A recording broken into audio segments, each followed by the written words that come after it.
to head out on the road. And you know we don't really care, cause we're just doing what we want. She likes it when I treat her good. She likes it when I treat her bad. She likes to travel all around. I take her everywhere and back. Yeah, oh, you fucking with the man, girl. You throw it right back, no, I like that. I'ma bite back, you know I become a fan, girl. The way you throw back like a Kodak, girl, you own that. Cruise around without a plan, girl. We'll never go back, girl, you know that. You were so bad, let's just spend a couple grand, girl. You know you're fucking with the man, girl. Yeah. Oh, you could've been a good girl, but instead you chose a real world. Yeah, you've always been a savage. Oh, you've always been a bad chick. I don't care if you got issues. Daddy left, but I'm with you. So come with me and never look back. We're living life like a badass. Oh, you could've been a good girl, but instead you chose a real world. Yeah, you've always been a savage. Oh, you've always been a bad chick. I don't care if you got issues. Daddy left, but I'm with you. So come with me and never look back. Yeah. Life like a badass. Cruising PCH with the top down, drop down. Headed nowhere fast, never stop now, not now. We ain't slowing down, never knowing now. We're just headed south, what it's all about, never out of doubt, yeah. She be sitting shotgun, she a hot one. In the hot sun, crop top on, I'ma hop on. Every single day, head a different way. Never stay in place, don't care what they say, we gon' do it anyway. Always by my side, oh, we're living life right. Every night, we just drive by, cruising high life. We're alive, not just getting by, not just letting life pass right underneath the side. Grab it real tight, okay. Every day is a new day in a new.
Ôi dồi, liêu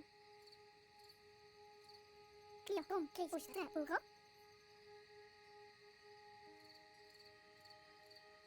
We're just lost.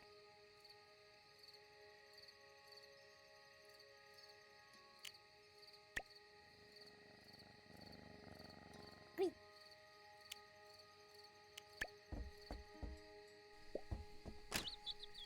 Hi, Bree.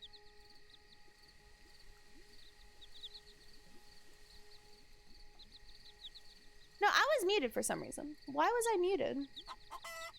Okay, sorry.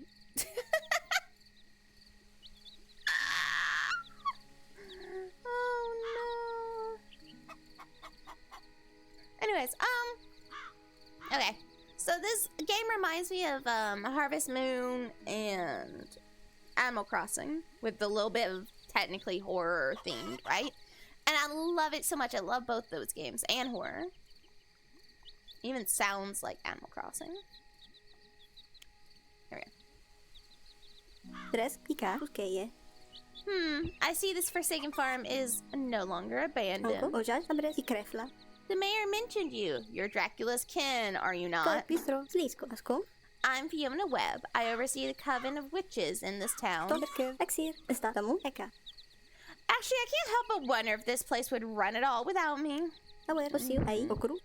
We've closed up the town due to Tek renovations. pika lilo hele. I'm gonna make sure no one enters before it's done. Akya osru. Best if you keep to your farm for the coming period. Yang chipot kru preto. So, I have some things I need to explain to you. Ugobi cross.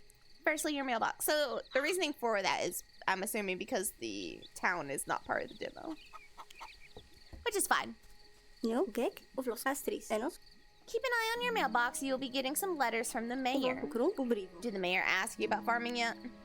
No. Pia ugre uvox. Ano eti I'm mogrem. sure the mayor will tell you all about it in his letters. He's quite worked up over Isko it. plome. Also, have you met Yabis yet? Luxi. Bu. He's right over there. Oh, Ye. Opli kukuel. Yabis is very important. Tri. One cup. Are gra. If you farmed items from the list, please give them to Yabis. Nega. Rock. You know about Chester. I'm assuming that's our shipping pin. Strafli. Ami. This is your Chester. Gek. Kukuel. Drop any item you wish to sell in here. Oh my gosh. That's all. Ukru. Ano astris. I'll be keeping an eye on you from the entrance. It's over there. Osru uvovek. Alright, I'll let you handle it. Adri. Good night. Okay. Dear citizen of Moonlight Peaks, welcome to beautiful town Moonlight Peaks. Would you be so kind as to help us produce some items to make our town thrive? We have some great rewards lined up if you deliver the following items: 6 fiber, 12 stone, 12 wood. Please deliver these items to Yabis, the magic toad. Yabis. You'll find him down by the river. I hope I can count on your spade. Okay. Yeah, I can maybe do that if I knew how to do such things. Looks like he wants attention. Pet the chicken. Balk. Okay. You just have like eggs floating after you? Okay. Oh, we already get all of our stuff. Probably only in the demo. What is this? Oh wait, it's like Animal Crossing, so that must be... Aha! I'm right.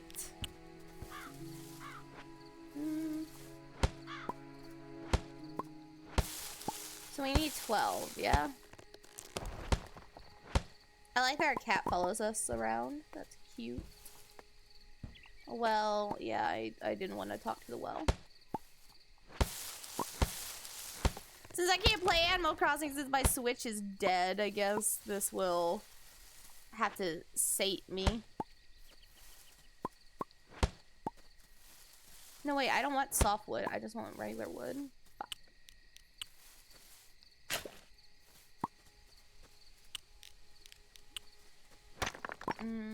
Okay. 12 stone, yeah?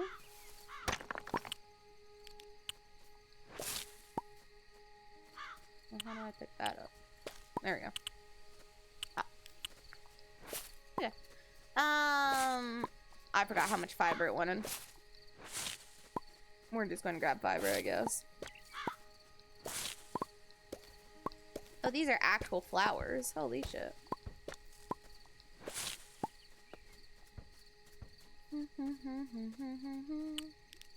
Oh, there's a lot of stuff to dig. Okay, where are you? Who's a good golem? You are, pet. Oh. More. Okay, so he's just a golem. How do I... we have eggplant, mandrake, pumpkin, blackberry, plant. Herb garden. Can't plant here. That's fair, I suppose. Mandrake plant?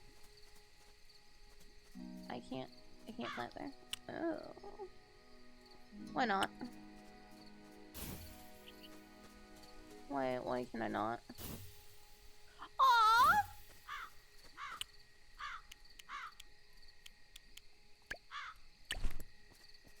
Why can I not plant these here? I'm confused. Okay. I don't know how to plant. That's fine. Come on.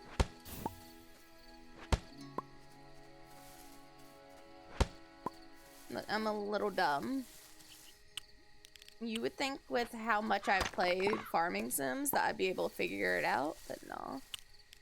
I cannot.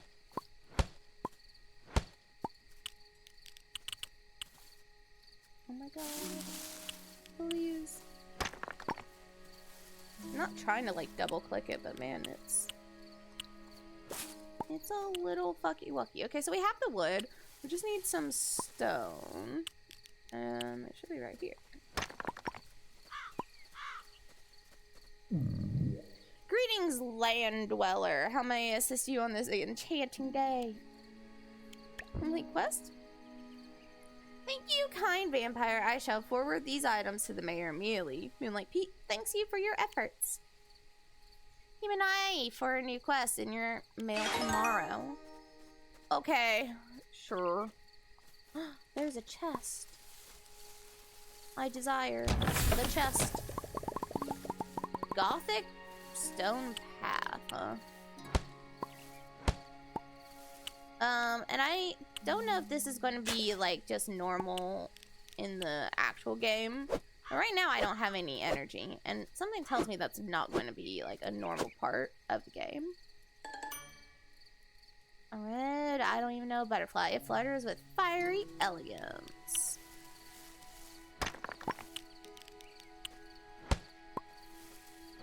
Yeah, it reminds me so much of Animal Crossing.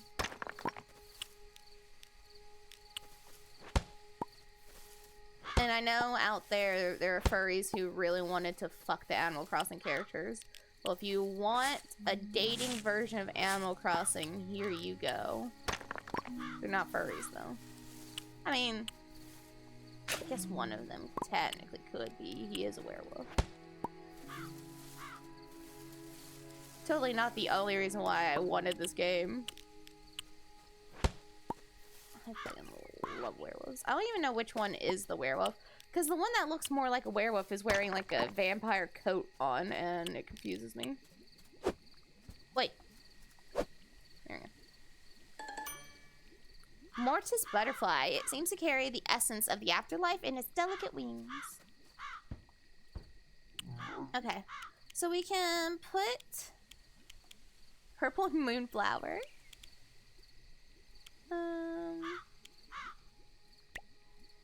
Someone.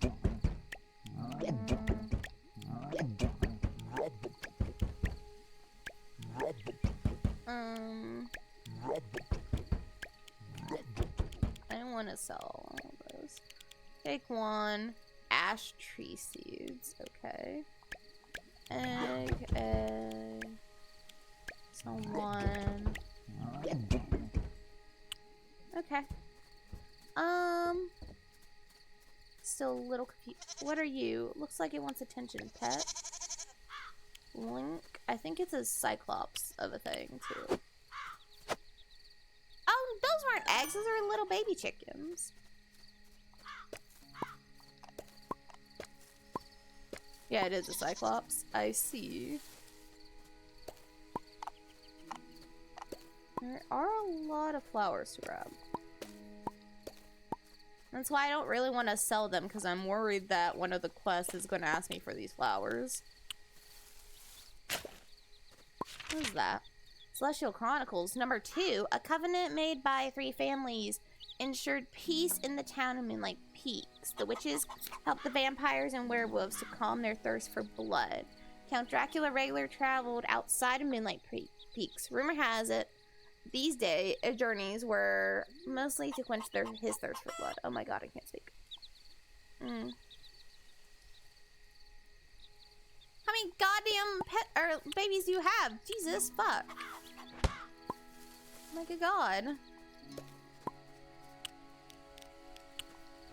No. Boop. Although, we have this new path, yeah? Place.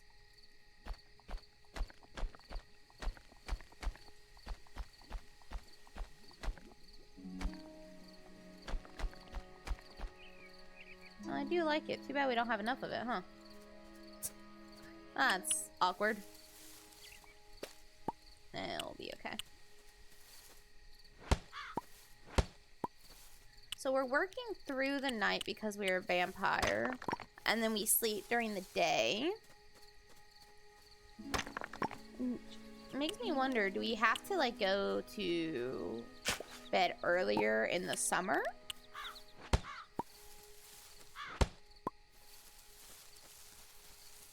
And get to stay out later during winter?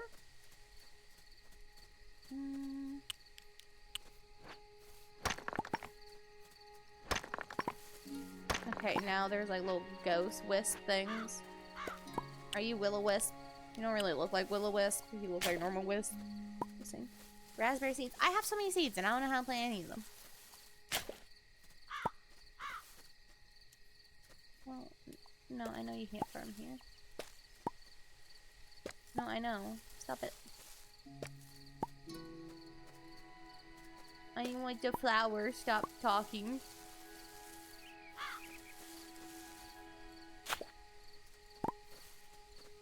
Although, she did say I can't farm here, so I wonder if I do use this to farm. I don't really want to swim. Fine. Get out of my way.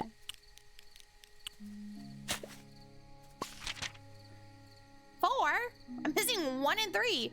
As time passed, more supernatural beings made their way to the town. Among them were the Ambrosius, a family of vampires who settled in the outskirts of Moonlight Peaks.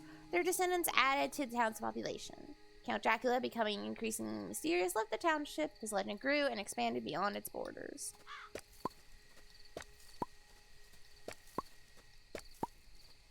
Okay, so let's just try.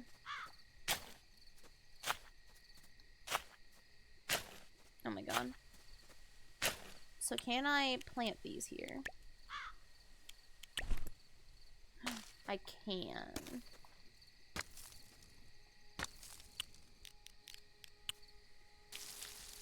Oh god. It's Animal Crossing. Okay, Animal Crossing watering system. Got it. I have so many seeds. 12. Okay. 1, 2, 3, 4. Oh god. 6. 7, 8, 9. Oh, come on.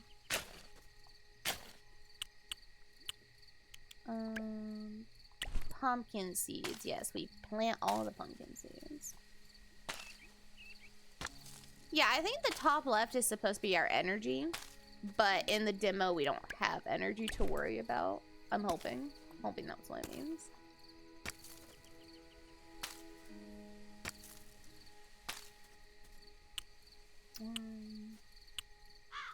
Right, so we have 5 and 5 and 9. Okay.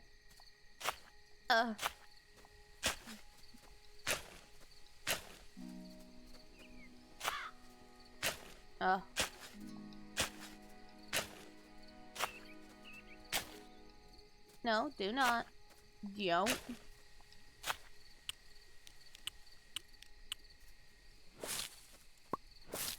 Let's see. Here we go.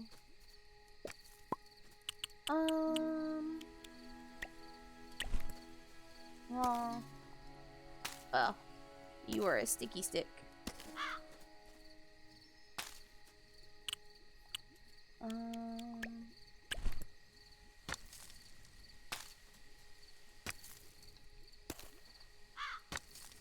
And then 9? Okay. 1, 2, 3, 4. 5. Okay. 5, 6, 7, 8, 9. Oh, okay. Well, it's fine. I know you can't play it there. I want you to play it here. It's fine, I promise.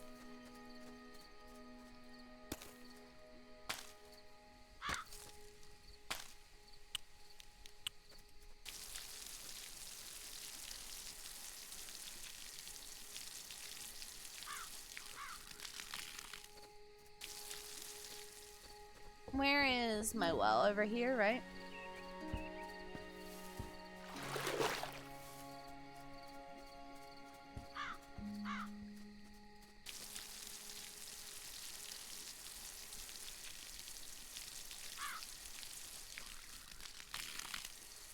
There we go.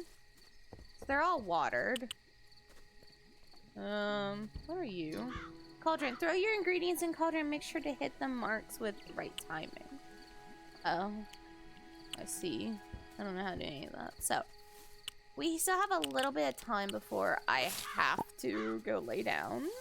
Before the sun rises. Chat, you're getting to see my actual schedule in real life, basically.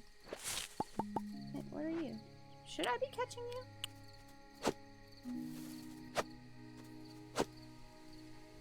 I guess I should be. Blue soul blob. This spectral apparition cradles lost souls within its ethereal form. Feel like I shouldn't be capturing those then. Oh, from an ethics standpoint. Also, look how fucking cute this is. Can I, like, pick it up though? You're not. That's fine.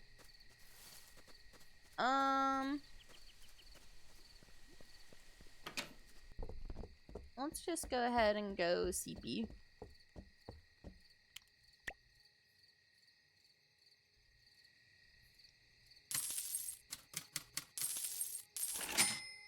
The first night. Oh no.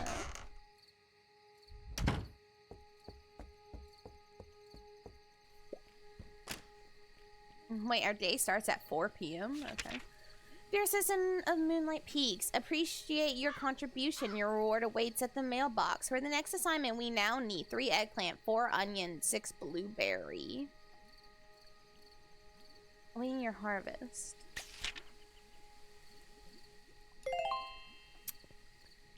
I don't have onions or blueberries.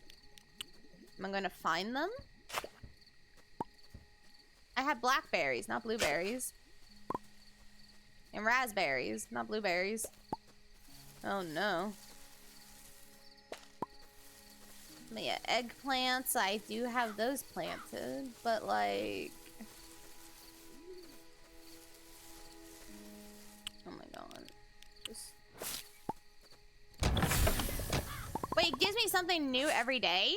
Holy shit. That can't be in base game. I refuse to believe that that's going to be in base game.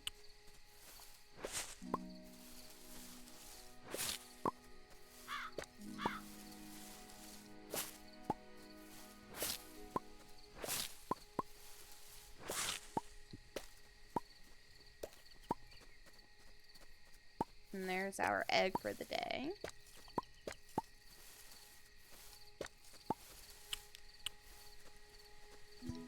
No, I know. I don't want you from here. I want you to grab that. Raspberry seeds. That's an issue, isn't it?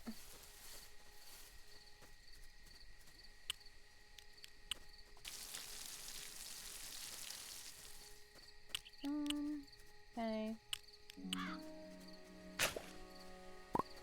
Blackberry. No, stop it. Stop it. Oh my god. Not that close to you. Carrot! No. No, no, no, no. Carrot is not what we want. Did they give me the seeds for it? No. They gave me a pumpkin pie and decorations, which great, but like...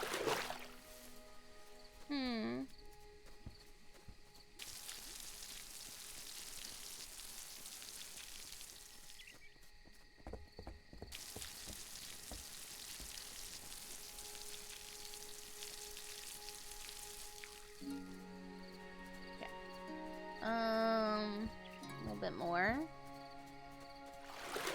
Chat, what are we gonna do? I only have eggplants. I don't have the others.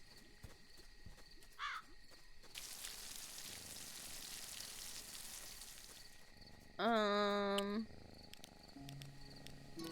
hear you, kitty cat.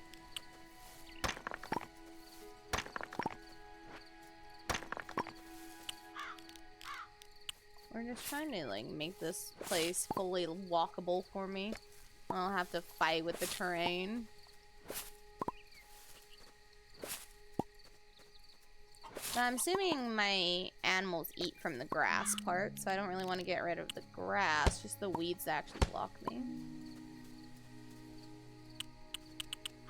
Come on. Stop it.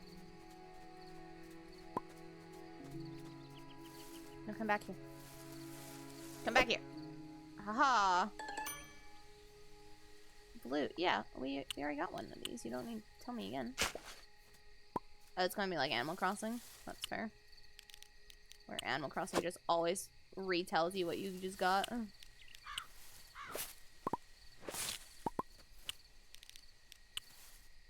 Fine.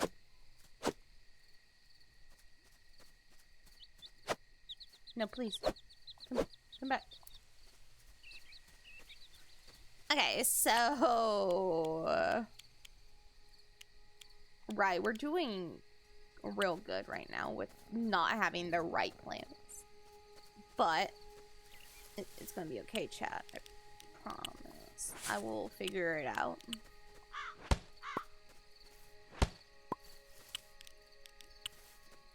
How many do I have? I have 7 and 9. Okay. Well, actually, I have 8 because I have one up there. Okay.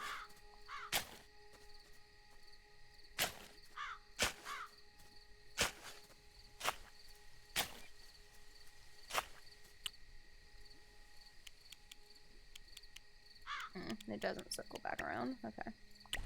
We're going to plant you here, if he moves. And there.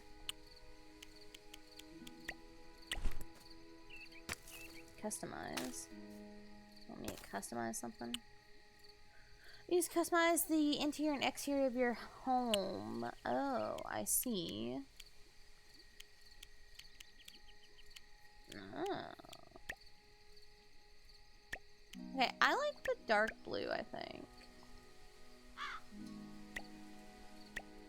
Can I not choose the... Okay. Can't choose... I don't know if you're just not able to choose the roof or I'm just not doing it correctly. I don't know. I couldn't choose the roof. That's fun. At least I don't have to upgrade my house to do it.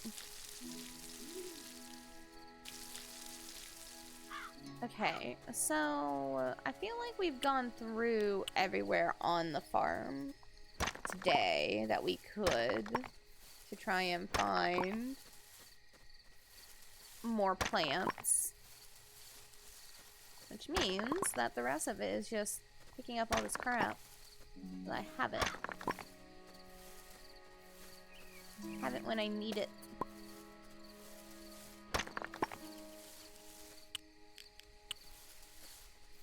And probably hoard way more than I sell because this is feeling a lot more like Animal Crossing than Harvest Moon.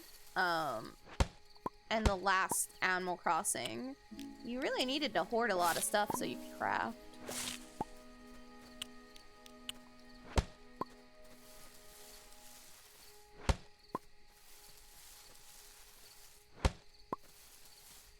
I'm so sad. I'm gonna have to restart my entire island. Thankfully, there is a very nice,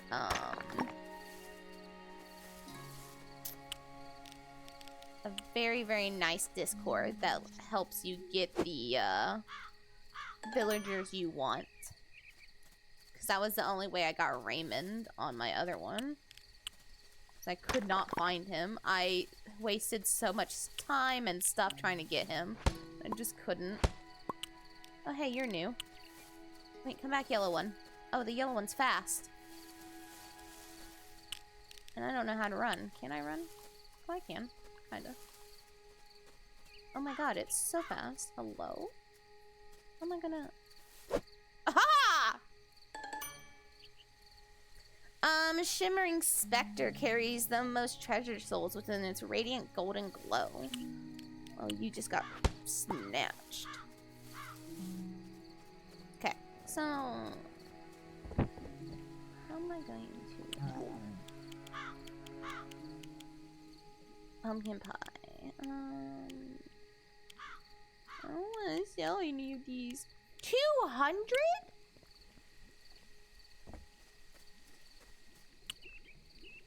Do we not know how to make a, like, crafting table, though? Right. Spells? Oh. Relocate a tree. Okay. Oh, wait. Right here.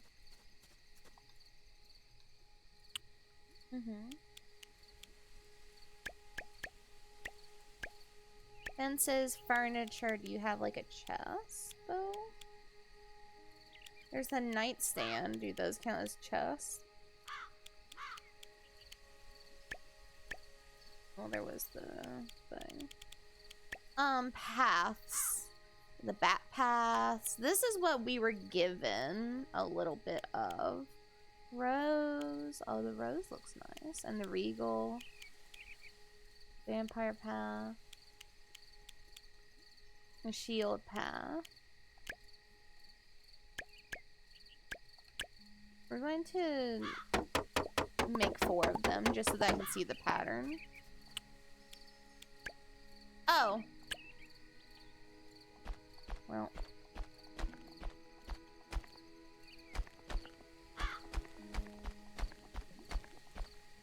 Oh god. I didn't do that. And then that will be on the way out.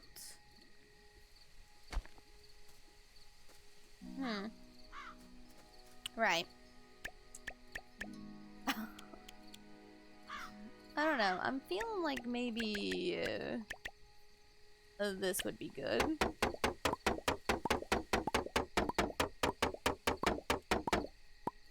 Yeah, I did not realize. Okay, yeah, I think this is better. Oh. Well, hi there, lady.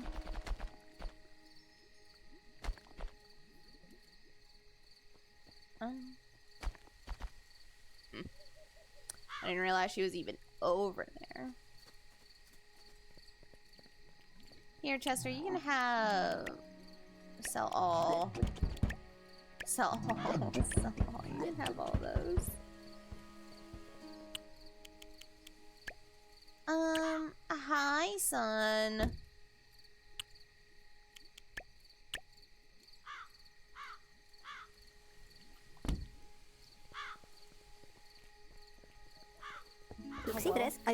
We need your farming yield to make the town thrive. Tell me, why do you see my company? I would like an overview, I guess. As you wish. Which good means? Well, I don't feel the greatest, but I'm here because I needed to stream. Why do I have 2 messages on Discord? People hate me.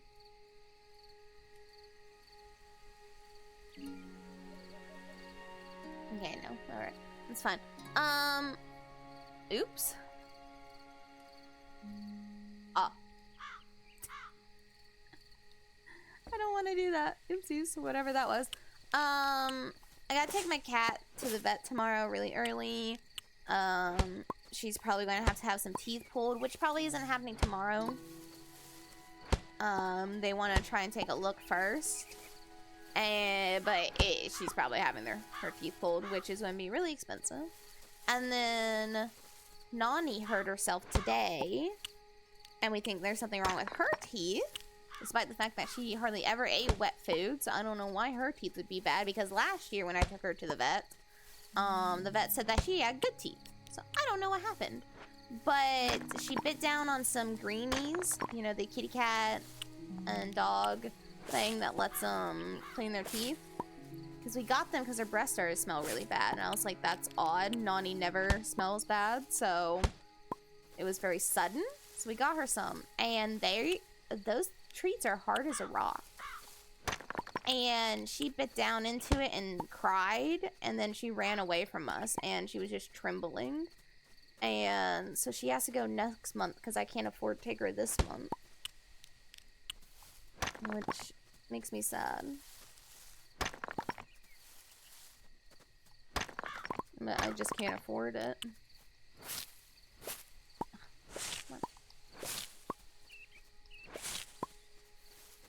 I'm using my mom's bonus as it is to take Tez to the vet tomorrow and for her surgery.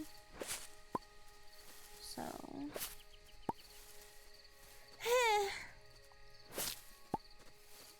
I don't know. Nani's always been really healthy. So it makes me stressed out when she's obviously sick.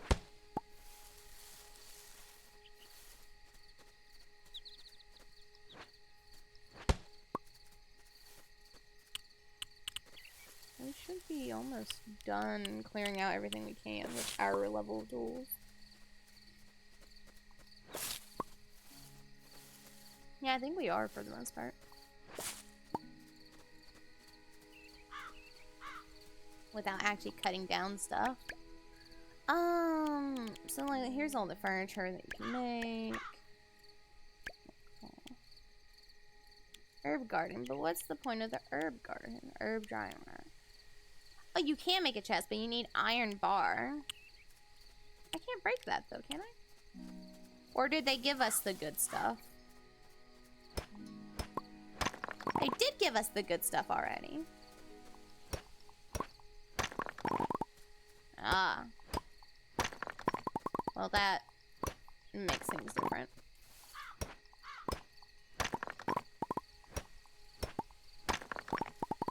But how do I turn it into a bar?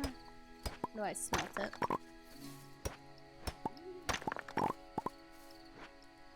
What?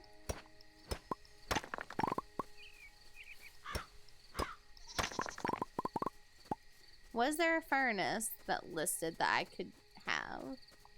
Was there a furnace? There is a furnace.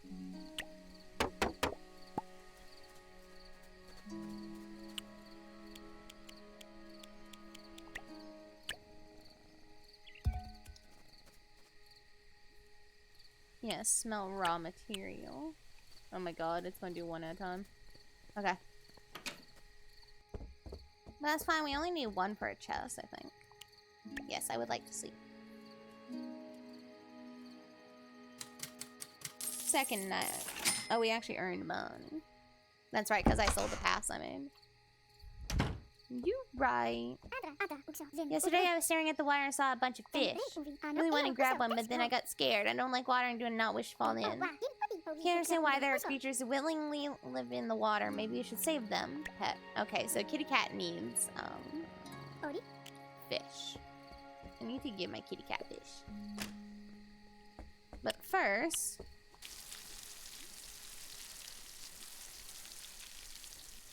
we water all of this.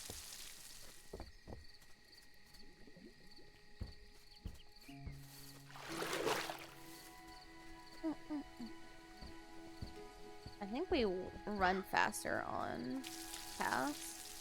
Do we? Or am I just insane? I know you do on Stardew.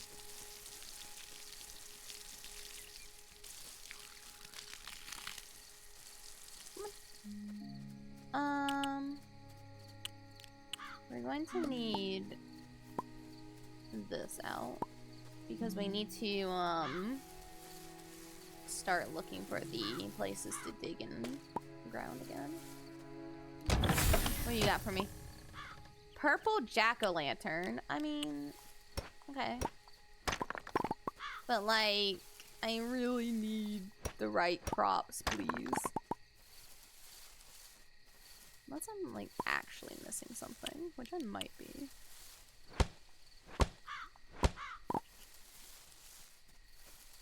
What in the shit was that? What the fuck? Is this a beetle? Black beetle. Its ebony exoskeleton shimmers under pale moonlight. Okay. That's fair.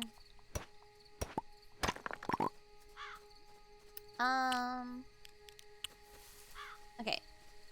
Cast spell. No. Let's see how bad this is. Because they said fishing minigame. And everyone knows I hate fishing minigames.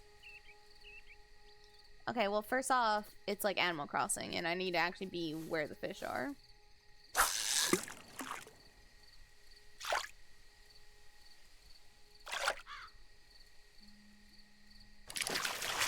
Oh, it's Animal Crossing fishing minigame. That's perfectly fine by me. I'm happy with that. No, I don't. Can I? No, wait, stop. I wanted to give the kitty cat. I don't know how you give gifts. I don't think you can yet. Well, Matt. Wait, I can buy things from him. Ah! Aha. Buy 6 of those. And buy 6 of those. 6 of those. You know what? Yeah, we're going to buy 12 each. Ah! I was missing something. Big brain. 1, 2, 3, 4, 5, 6. 1, 2, 4, 5, 6. 1, 2, 3, 4. Whatever. 5, 6.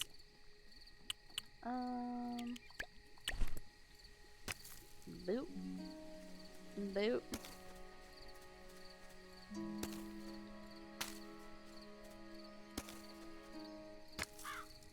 Alright. I bought so many of these, and I don't think I even needed this many. I'm a psychopath, apparently.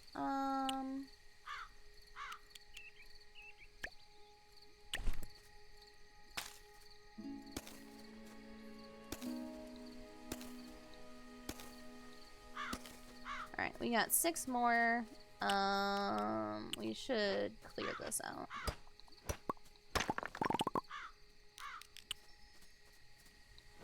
Okay. Come on. Get rid of it. There we go. 1, 2, 3, 4.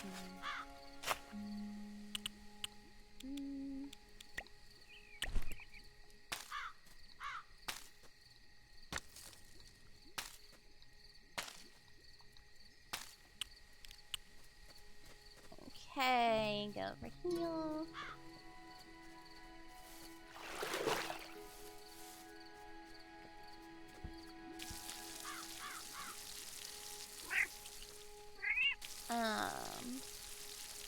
I'm sad we're not really going to meet any of the characters though during a demo. That'll be like alpha, which makes me sad because I really want to see some of the characters, but the price we pay.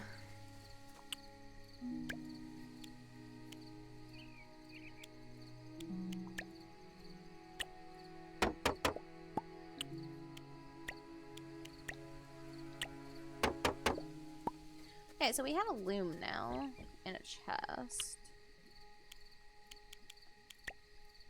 I'm gonna place the chest there.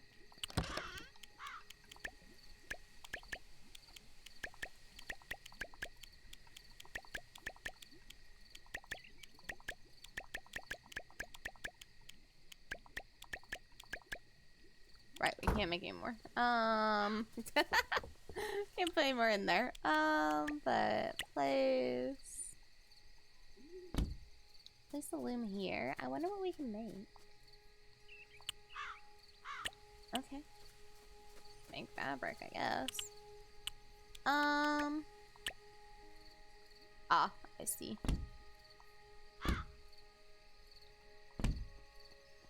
Ah, I can move things now. I see, I see. Which means we want to move this, like, down in here, I think.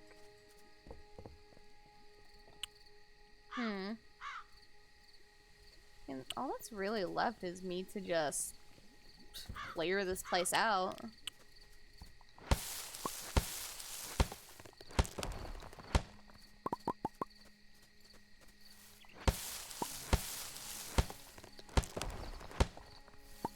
But even the new Animal Crossing has hardwood, regular wood, and softwood. So I think it's funny that we have that in this game as well.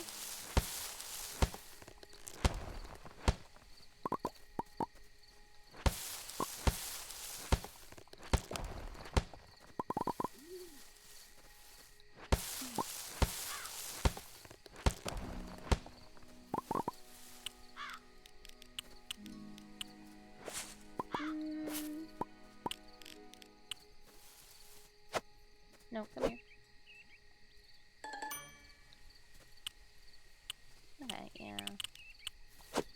Ugh. Come back here. The grass makes me slow.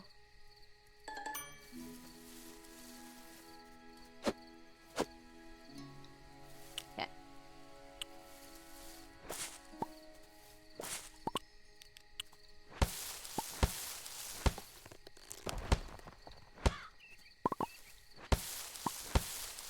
But yeah, we'll play this a little bit, and then we're going to switch to Touchstarved.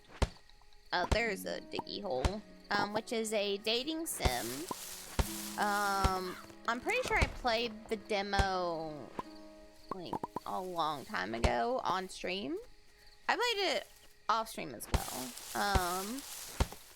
I didn't play the full demo on stream. I just, like, sped through and showed chat one of them at one point. But we're going to play through the full demo on stream today because they have added to the demo, apparently. Celestial Chronicles 1, there it is. In distant past, Moonlight Peak was founded when 3 families came together. The Draculas, who were famous for being vampires. The Logans, known to be werewolves. And the Webbs, a family of witches highly skilled in magic. The town of Moonlight Peaks flourished in a valley among the Moonlight Mountains, far from human settlements, a safe place away from harm and persecution. So yeah, they are somewhere. Oh yeah, I'm just missing them. 3 is somewhere still.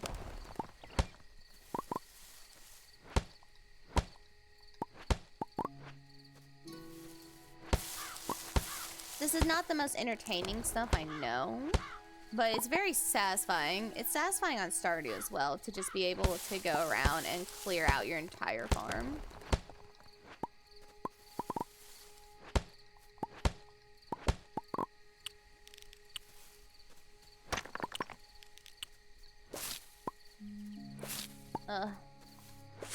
My throat hurts. I just woke up and I've chosen to do 2 demos that I'm gonna have to talk a lot on. Should have just played Date Everything where they do the voice acting for me. But alas, that is not the life I have chosen.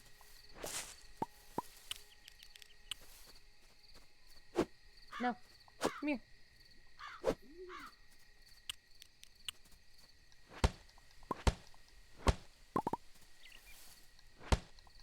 My farm shall be a desolate wasteland. You can't stop me.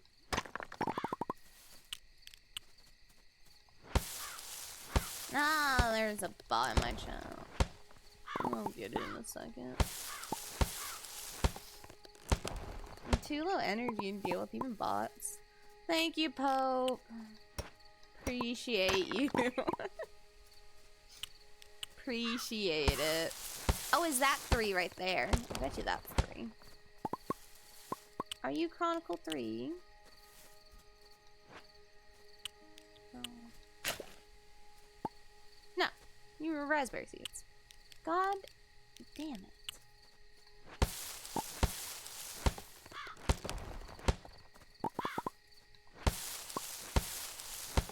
A chestnut? That's probably to plant the tree again.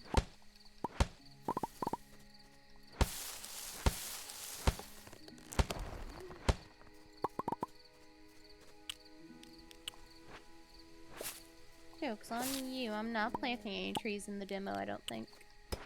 I don't think I'm going to need them.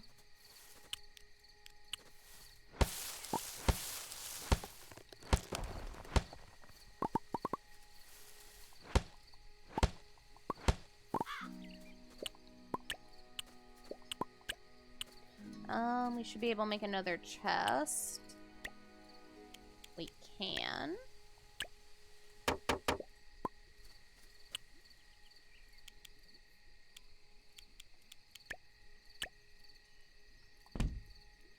Wait, can I move this? I can move it.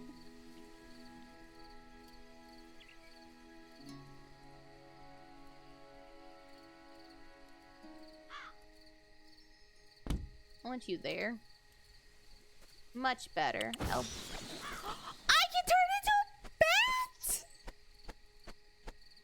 Oh my god, I am so cute. I got the zoomies as a bat. Oh my god, I got the zoomies. Looks like we'll be able to turn into other forms too, since historically vampires had other forms that they turned into. It wasn't just bats. That's why on like V Rising you have different forms as well that you can turn into.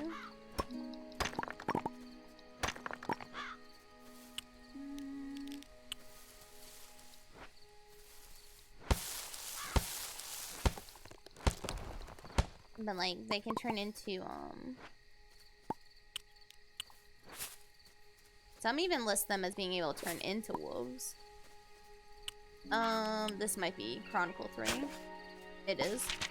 After the first mayor passed away, his eldest child, Brooke, became the new mayor. Near the town, a monument was built to honor the families, displaying their symbols and their promise to work together. Each family embedded their family crest in this monument to pledge their dedication to the town and to live together in peace. Okay, so we found all the chronicles now.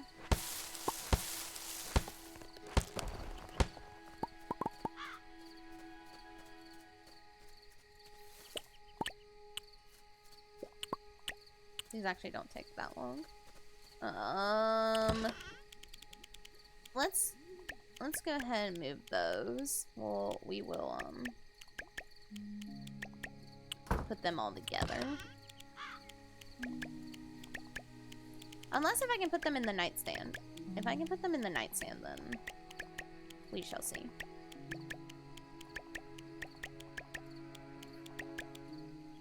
Birch tree seed, the chestnut.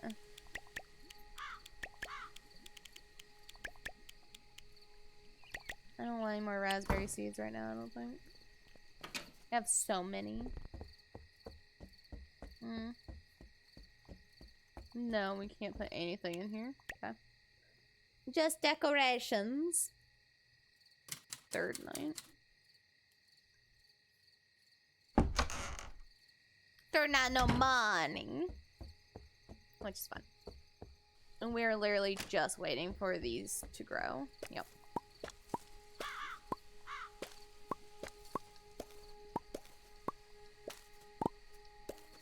Oh, they're all single harvest. Okay. Interesting. I thought the berries were going to be a multi-harvest thing, honestly.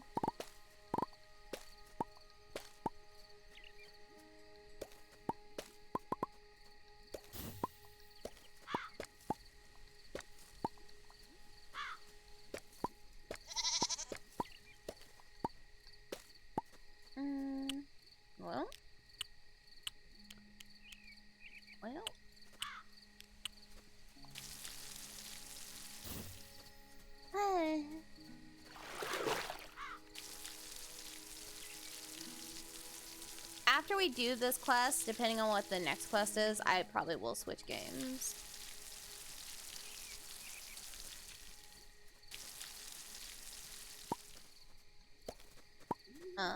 But I won't be playing through the days anymore now that I found all the chronicles.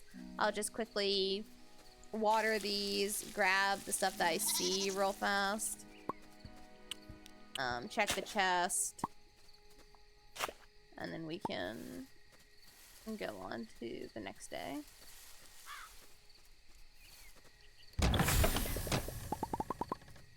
Okay, give me ore.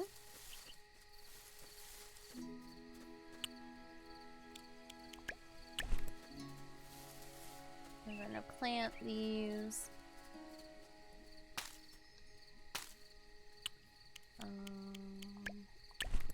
Plant.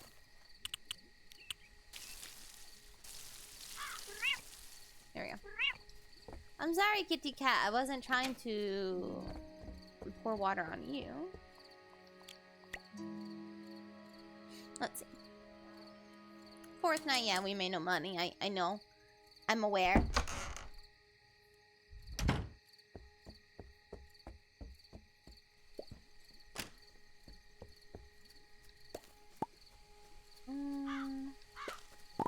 Yeah. are all the stuff that I got the day before I bought these suits.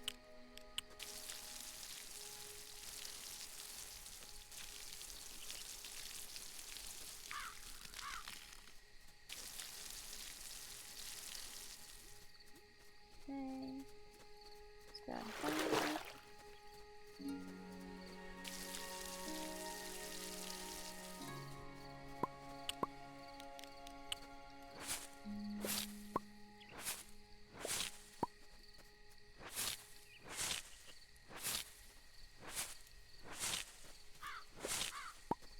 Make a path that I can just run through quickly to get this. Purple jack-o'-lantern again. Oh, I could just do that. Okay. We're going to sleep again.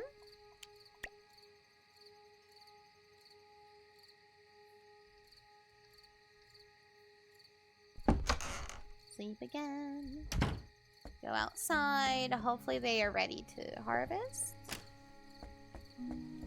Yep. They sure are. Okay, so we can finish this quest now. Mr. Gollum, can you, I don't know, get out of my crops? Thanks. No, do not walk on the new ones that I'm trying to pick up. Swear to God. Eggplant seeds again.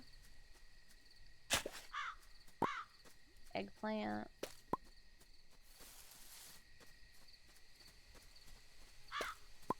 Do that for me this time. Gothic stone path.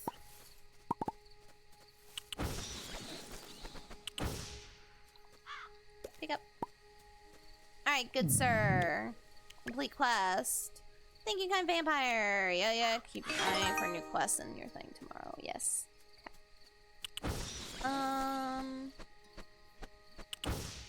In this one we have a seed. Yes, we do.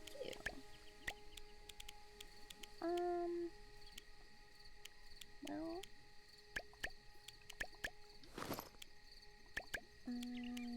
I guess we can do that. That's fine. Okay, the new seeds that we can plant. I'm going to just go ahead and plant.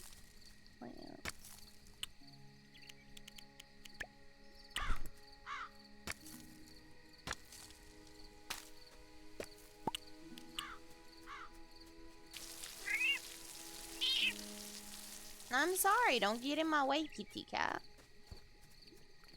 Well, we can sell that.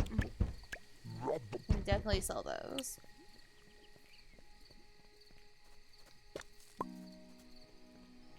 Let's see what our new quest is, and then I'll switch games. If it's not, like, something that I can easily do.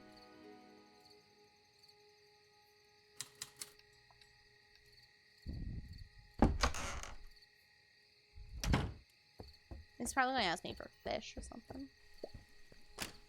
Let's see. Thank you for contribution. Here in steps: mandrake, goofy, or googly garlic, eggplant, lavender, dark strawberry. Yeah, we're not doing that. We shall just go ahead and switch games. Because I'm going to have to, buy most of that from this dude. Yeah, because I need those. Wild.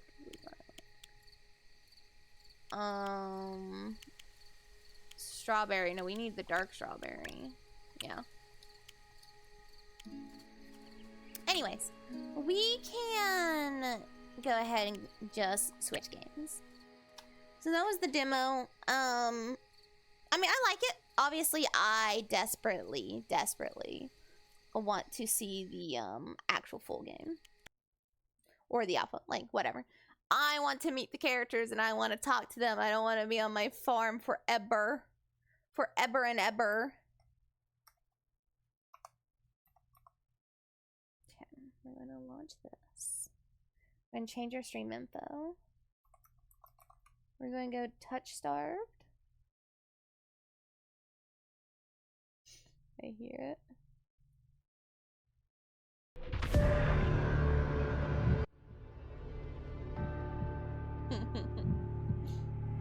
I love this game. Okay. It might be a little loud. I'm going to turn down for you guys. It should be better now. But I love Touchstarved. Oh my god, this man, Leander, this man, I love him. Okay, we're going to do a new game because it's a new demo. Huh, streamers and content creators should set music volume to 0 in order to disable copyrighted music. This is demo. Oh no. Okay, well, hold on. Well, hold on, chat. Let me just turn off the music, I guess. Oh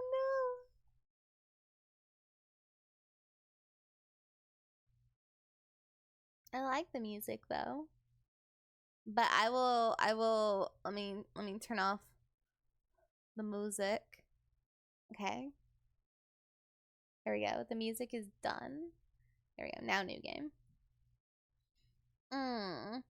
Okay, Touchstarved is intended for an older audience and contains mature content that includes, but is not limited to, horror, graphic violence, strong language, alcohol and drug references, injury, and dismemberment. Player discretion is advised.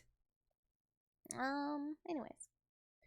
In Touchstarved, your choices matter. The decisions you make may result in unique dialogue, interactions, or even choices in red text, which contain exclusive content. Try playing through the demo more than once and choosing different options. Yeah. And remember, there are no wrong choices, only interesting ones. Choose wisely and save often.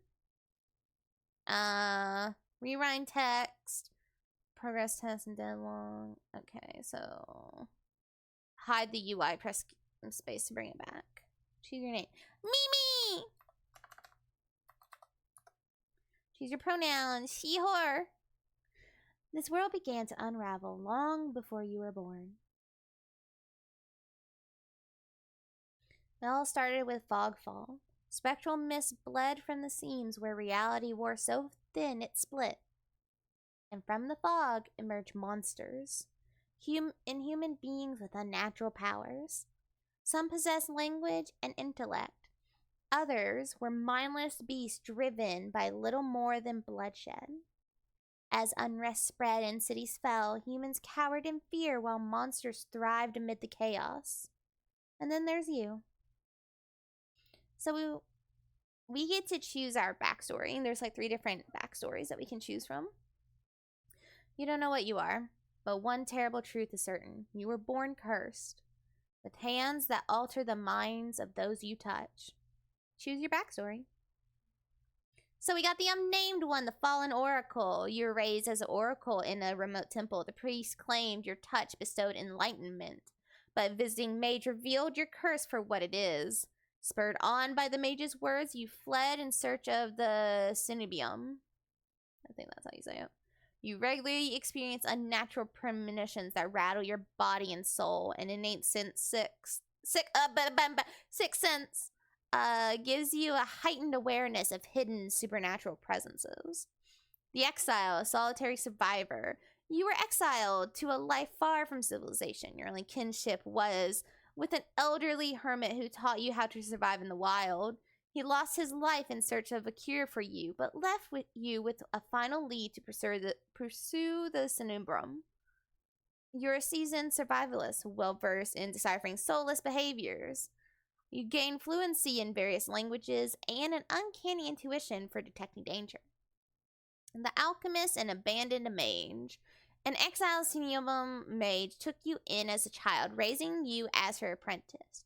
She seemed to take pity on your curse, But you discovered that she was cultivating you as a test subject. You fled to Cenebium seeking a cure.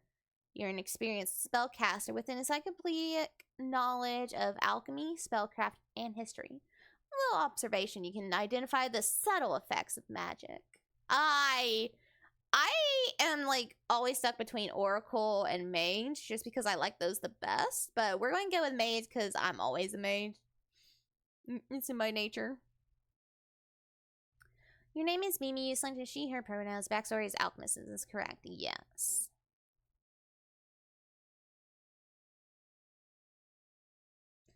The wasteland stretches as far as the eye can see. There is nothing out here but death, the ever-present stench of decay, and countless sun-bleached bones cast like seeds across barren land. I could say death doesn't scare me, but honestly, I'm desperate. It's been 2 weeks since I joined a caravan bound across the waste. Finding a group that would accept me was a trial in itself. I can hide my hands and deflect probing questions, but sooner or later people always suspect something strange about me. As rations grew sparse and the canteens ran dry, tensions rose. Despair began to set in until I saw it. Bro, I'ma have to just accept it. You hear me, chat? We're just gonna have to accept the fact that we're going to have copyright issues. I actually need the music on this. It's so quiet. I know it says that there's effects and voice volume. There's nothing. I also realized because I exited the game, the audio source isn't recognizing it. So hold on. Let me bring it back for you guys. It'll be okay. Iridia, the city of knowledge, one of the last bastions of humanity left in the world and home to the famous academy called the Cenebium. All the world's knowledge gathered in one place. If there's anywhere I'll find a cure for my curse, it's there. All that stands between me and a new life is the final stretch of salt-soaked waste. Or so I think, until I see the first tendril of fog snaking beneath the wagon. Is this fogfall? My stomach sinks at the very whisper of it. A silent storm more devastating than fire, dangerous in cities but a death sentence beyond them. A thick blanket of fog engulfs us, and snuffing out the lantern's light. The wagon lurches to a stop. An eerie silence heavy as the mist falls over us. The only warning we get is a strangled scream. Ugh. Stay back! No! I can't do this. The cry dissolves into wet gurgling. There's the effects. Then the wagon finally pitches to the side. I hit the ground hard and the air punched from my lungs. When I open my eyes, adrenaline sends a sudden awful... Oh my god, what lurch?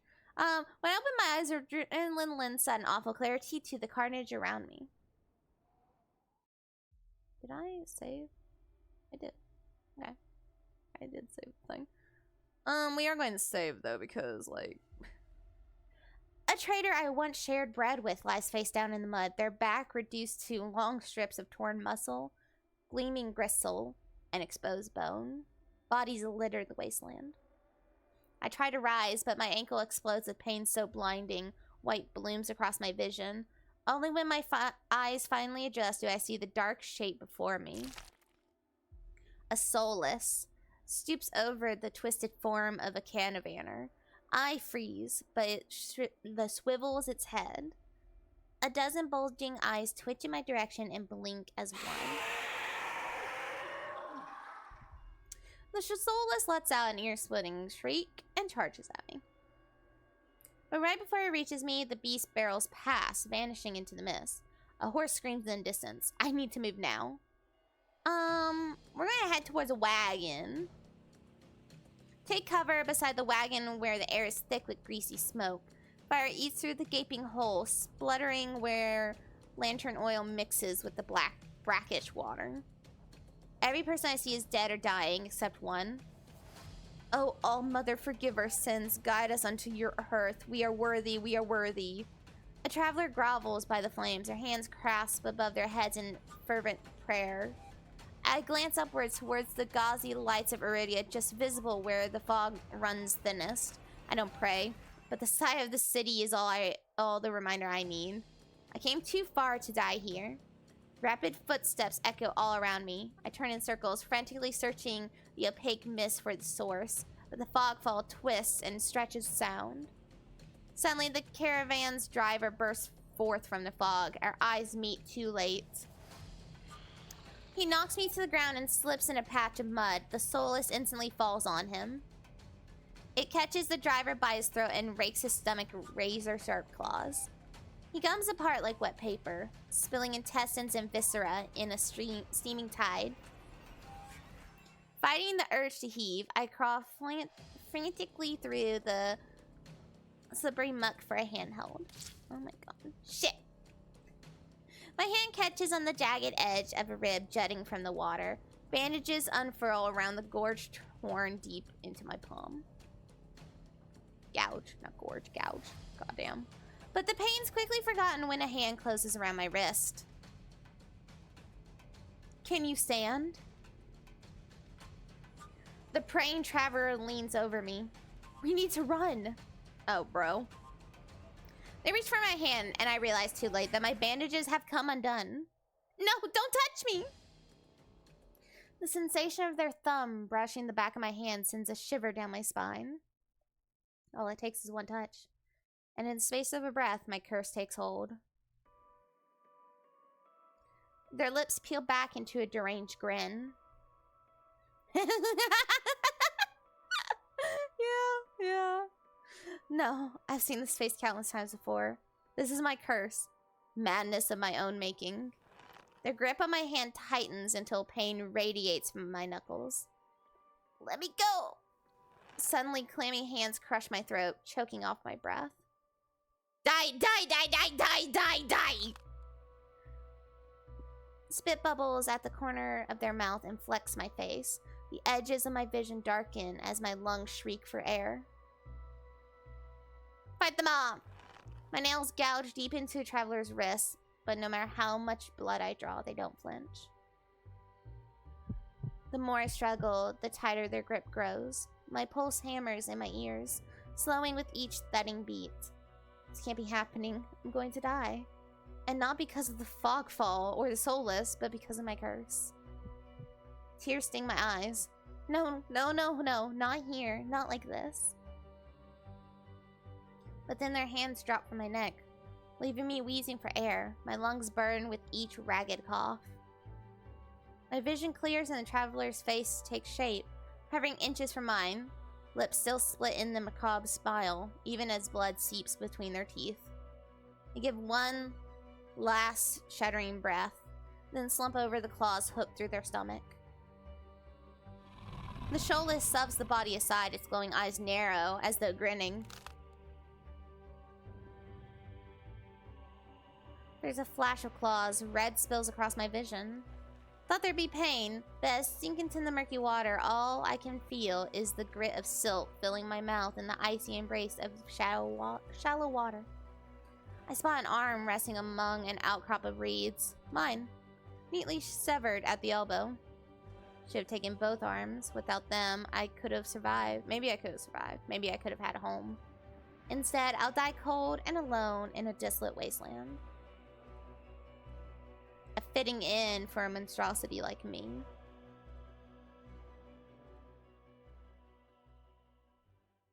If this is death, it's not as bad as I feared. The cold is gone, as is the choking stench of bog water. I could drift forever, cocooned in oblivion until all thought and sensation vanished. No curse, nobody howling at me in madness and terror, nothing at all. The thought has a terrible appeal to it. But I take a reflexive breath and air pours into my lungs and out again in a ragged gasp. Ugh. Healing comes flooding back. Warm cloth on my bare skin, a firm surface underneath me, a strange tang of sulfur in the air. Do not be afraid. Twist my hand towards the voice. Tears flood my bleary eyes at the bright glow of lamplight. Try not to move. The voice is calm, steady, and commanding, but more importantly, it's a stranger's voice. One thought cuts through my mental fog. I have no idea who this is, and I'm completely at their mercy. Stay away from me! My words come out a little more than creaky whisper. I clamp my mouth shut, hating how weak and helpless I sound. No. Just no. No, shut up. No? Who the hell is this? Sit up! I manage to push myself up on one elbow, but my head swims, and my surroundings give an alarming lurch. Ah, stubborn patient. I don't have the strength to dignify that with a response. Instead, I pull the sheet up higher and wipe my eyes until my vision clears. The stranger towers over my prone form. Warm light limns his pristine medical coat. I instinctively shrink back, and that's when I realize I'm completely naked except for a thin linen sheet. Naked, lying on a low cot, with a pair of sharp golden eyes watching my every move. The man's gaze flickers to my exposed, unbandaged hands. I plunge my hands under the sheet, although it's too late. No, it's too late. He must have noticed what they look like. Yeah, they're not subtle. Strange. Cursed. Inhuman. Brace myself for his inevitable disgust, but his curious smile lingers. Just watches in placid silence as I struggle to make sense of my surroundings. Where am I? Who are you? Be calm. You are safe here. Whoever this is, he clearly has no idea who I am, or what I am. I've never been safe anywhere with anyone. Even my own mentor, my teacher, thought I was nothing but a convenient specimen to be used and discarded. I scowl, pulling the sheet protectively around myself. Where are my clothes? The man's golden eyes narrow slightly. A sharp sigh rustles the papers in his hand. I see you are not to be dissuaded. Your clothes were torn to shreds when I found you, but I procured replacements. With a soft creak, he rises from his chair, giving me a better view of my surroundings. This looks like a medical clinic. Bottles of silvery alchemical concoctions line the counters in neat rows. The air makes my nose twitch, a faint whiff of smoke and something distinctly metallic. The doctor produces a large, dense bundle of cloth, which he sets at the foot of my cot. He's easily a head taller than most, and I have to crane my neck to look at him. Well, could you step out? I lift my head, looking defiantly into those golden eyes. It wasn't a defiant thing. I just don't want to change. I mean, I know he probably saw me naked anyways, but like, bro, can I at least have some dignity? Why do you have to be so bitchy about it, girl? Could you step out first? I'm not getting dressed with you standing there. To my surprise, the man's mouth quirks. I was not planning on watching. Fine. Still smiling to himself, he disappears through a narrow door. I hear a soft click as the lock turns behind him. Without hearing my footsteps, I reach for a bundle of clothes. An itch on my elbow stops me short. I reach down absently to rub at it, then freeze when my fingers meet a neat line of stitches. I know what I saw. That beast took my arm clean off. And yet the limb shows no sign of injury apart from the black stitches poking through my skin. Gingerly flex my fingers, feeling my heart race at the sensation. This is impossible. Should be dead, or at the very least gasping out my last breath. I squeeze my eyes shut, waiting for the pleasant dream to unravel, to wake up and find myself bleeding out in the swamp. But nothing happens. Seconds tick by, my arm remains resolutely healed. My surroundings pristine and quiet. Numb disbelief, I grab the replacement clothes and began stiffly pulling them on. They're thicker and warmer than mine were, bundled with black woolen cloak. There's one thing still missing, my bandages. Doctor didn't leave me with any, though I know he saw my hands. I slide off the bed and take a few unsteady steps towards the drawers. This is indeed a doctor's clinic. There must be bandages somewhere. Start opening the drawers at random, and of course, that's when the door swings open. Are you looking for something? I whirl around, clutching a thick roll of clean bandages. I try to step back from him, but my legs bump against the cot. Your caution is understandable, though if I meant you any harm, you would know. That doesn't make me feel any better in the slightest, but he makes no move towards me, so I quickly wind the bandages around my hands. The glowing scars and molted skin disappear under a layer of clean, white cotton. May I ask why you need additional bandages? I can help if you tell me what ails you. I doubt it. Traveling to Iridia was a gamble born of desperation rather than hope. Nothing has come close to curing my curse.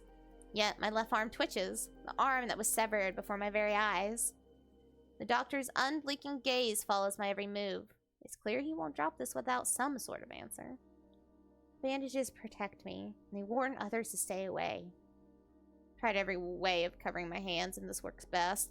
Most people avoid touching me as soon as they see the bandages. An illness, then. Or a less mundane affliction, spread by contact. I flinch. He doesn't even sound surprised. That's far too close to the truth for comfort. Decline to answer. Well, it's personal and I don't really want to get into it. I've treated every affliction under the sun. I may have answers that you do not. Voluntary snort of laughter escapes me. Where would I even begin? Would he even believe me if I told him? Shake my head. I need to know more about this doctor before he figures me out. Who are you? You may call me Kuras. And where exactly am I? Iridia, which I assume was your caravan's destination.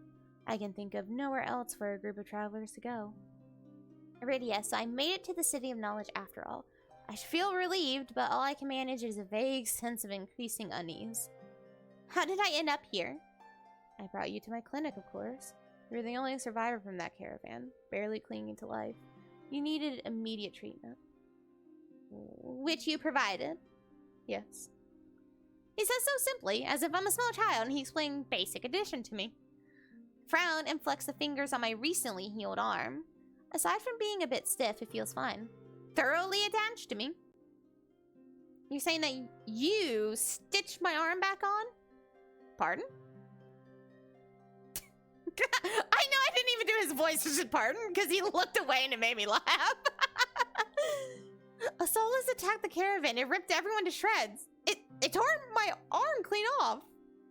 When I woke up here, spent my entire life learning from a Cenobim. Ceno. We're just going to call it Ceno from now on. Ceno. Mage. And I know of no alchemy or magic that could reattach a severed limb. Even if he somehow could heal me with magic, I should be able to detect traces of it. I sense nothing out of the ordinary. The doctor, Kuras, pinches the bridge of his nose. He sits back down in his chair, quiet for a long time. I do not know where you come from, but Iridia is the city of knowledge, and deadly secrets alike. Information is power, and one should not give or receive it freely. Since you refuse to divulge your secrets, I will not divulge mine. I do not even know your name. I was just... You are new to Iridia, so I will overlook this specific breach of etiquette. Do not expect others to extend the same courtesy. Do you understand? He glances at my freshly bandaged hands. Loath though I am to admit it, he has a point. I am a complete stranger to him, yet he saved my life. The question is I have, right? He put our arm back on, and I know why he has the ability to do so. I won't say why until we get to the end of the demo if it's not revealed, because they reveal it all on their Twitter anyways. I guess I could say it. He is a angel who's trying to repent for something. I don't know why, but he's an angel, so that's why he's able to put our arm back on. He has divine abilities and all that. But my thing is, he had to have touched our arm, right? So was it because he was probably wearing gloves that it stopped the contact? Or when it was off of her, like severed from her, did the curse not work? That's what I'm wondering. Low though I am to admit it, he has a point. I am a complete stranger to him, yet he saved my life. Take a deep breath, setting breath. This time I speak. I sound a bit more like myself. Mimi. My name is Mimi. It's a pleasure to meet you, Mimi. There's a little more warmth in his smile, his polite demeanor back in an instant. Thank you for saving me. Thank you for saving my life. I chance a smile in return. Even if he won't explain how he did the impossible, there's no doubt in my mind that I'd be dead if not for Kuras. Think nothing of it. I'm not sure if he's just being excessively courteous, but his words only raise more urgent questions. I have to ask, why did you save me? You don't know me. And the question seemed to startle Karas. I could hardly leave you to die in the waste. Assisting those in need is the very essence of a doctor's duty. I've never met a doctor who handed out free clothes. My fingers find the edge of the cloak. There's a subtle but delicately embroidered pattern around the hem. Try not to think about what price Karas might demand for such well-made clothes. No, I suppose not. Forgive my presumption. I rarely come across such a fascinating patient. I blink. What did you just say? Well, girl, your arms look fucking disgusting and fucking crazy. What do you mean? I simply meant that few would cling to life so resolutely, or brave such a perilous journey to Iridia. I could not help being curious about you, Mimi. His voice dips to a soft murmur, and he abruptly looks away from me. You're pretty curious yourself, bud. Am I? Well, I haven't forgotten about my arm. Wiggle my intact fingers at him. Clearly not. But you haven't asked me for any payment either. I require none from you. Travelers do not have an abundance of coin, and leaving you destitute in a strange place would be unethical. I probably don't have any money. Unless if he found, like, a coin purse for me in that fucking caravan. I doubt I have any money. I fell silent, unsure what to say. Nobody would help a horror like me for free. There has to be some kind of catch or trick. Right? Loud knock on the front door stops our conversation cold and spares me from having to say anything else. Duty calls. Unfortunately, you are not my only patient today. The knocking grows more insistent, and Karas lets out a tired sigh. Please wait. Though he says it quietly, the clamor on the other side of the door abruptly stops. Do you need anything else before you leave, Mimi? Oh. Between Solus' attack and my miraculous survival, I'd almost forgotten why I came to Iridia in the first place. I need directions to the Sinnoh. The Sinnoh? I broke his voice again because of fucking face. The look on his face is downright chilling. He pauses, choosing his words with cold deliberation when he speaks again. Whatever you seek is very unlikely you'll find it there. The Sinnoh's gates open for precious few visitors, and even if they opened for you, you would not like what you found inside. My heart sinks. Is he trying to say I came all this way for nothing? Risk life and limb for nothing? You have your limb, girl. Relax. No, that can't be. I only just arrived, and Iridia is the largest city still standing. There has to be a cure for me here. Then if not this Sinnoh, where would you suggest? Do you know anyone else in Iridia? I shake my head. Then I suggest a local guide. Head to the West Wick and ask for Leander! Oh! Leader of the Adderstone. Excuse me? The what? The Wet Wick. He sounds deeply unamused. I'm sorry, sir. Follow the Adderstone postings. They are difficult to miss. When you meet Leander, tell him I sent you. That isn't much to go on, but Karas points towards the back door. You will be safe so long as you do not draw attention to yourself. That's easier said than done. I've always been a magnet for the worst sort of attention. If you require my assistance, you may return whenever you wish. Though he's smiling, there's a note of finality in his voice. Resigned to my dismissal, I slip out the back door. Oh, Leander, my favorite. Find myself standing in a narrow and rather gloomy alley. I pull the new cloak over my up over my nose. Oh my god, all the way? Can't see anywhere you're going, girl? Stepping out of the contents of empty chamber pots. Something weighs heavily inside one cloak's pockets. My coin purse. Oh, he did find our coin purse. Every last coin I scraped together for a journey to Iridia is still inside. The purse doesn't even look like it was open. There were so few coins to begin with, they probably weren't worth stealing. I glanced back at the clinic's closed door. Karas didn't take any payment. He didn't even ask for a future favor. But he also said that in Iridia, secrets are power. Does he expect me to give up mine at some point? That's not exactly a comforting thought. Still, no matter why he did it, Karas gave me a second chance and a lead on where I might find help. Yes, and to the best man in existence. I better get going before he changes my mind. Or changes his mind. I squeeze out of the alley and into the crowded main street. The line outside Carosa's clinic stretches down the road. Two thin peddlers queue alongside weathered elders. If any place is in desperate need of a free clinic, it's this one. I don't think it's free, girl. It might be, though, since he's trying to repent. The cobblestones are treacherously rough under my feet. Deep grooves worn between them by regular flooding and decades of hard use.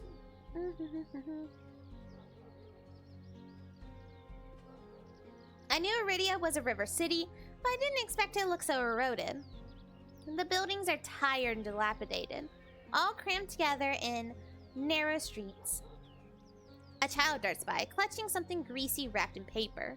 The smell of fried food drips over to me, and my stomach gives a faint gurgle. This morning's catch, fried up hot and fresh. Not too many eyeballs today. That sounds disgusting, but I'm starving, so I duck my head under Saul's grubby awning. A large fish leers up at me, his 3 bulging eyes still visible through the thick layer crispy batter. The vendor gives me a gap-toothed smile. Grin, whatever. What's the cheapest thing you got?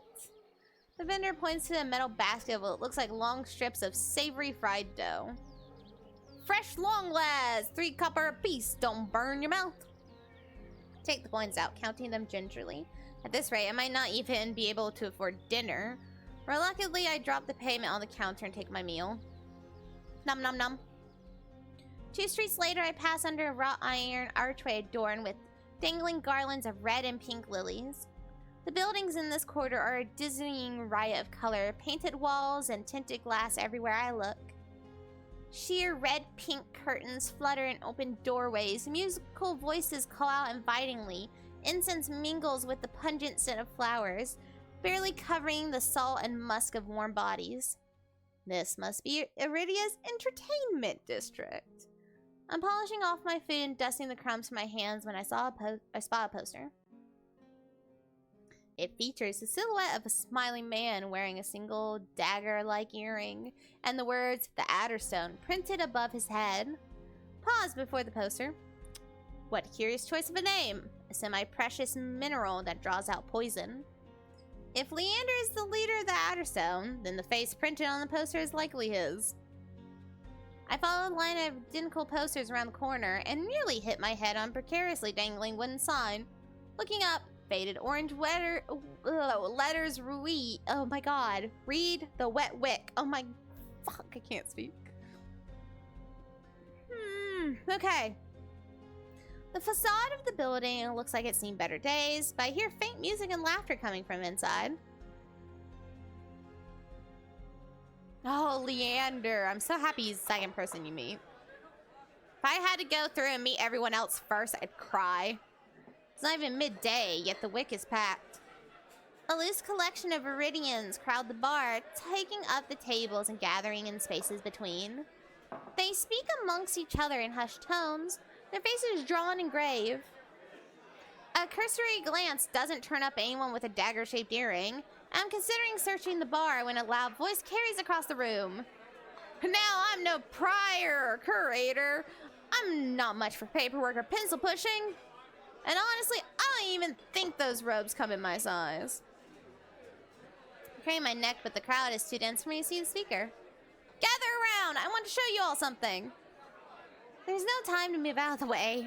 The audience surges toward the center of the room in a sudden torrent. I'm caught and swept along with them. Hey! The clatter of falling chairs and tables being shoved aside drowns out my complaints. I thrash and throw out my elbows as heavy bodies press into mine.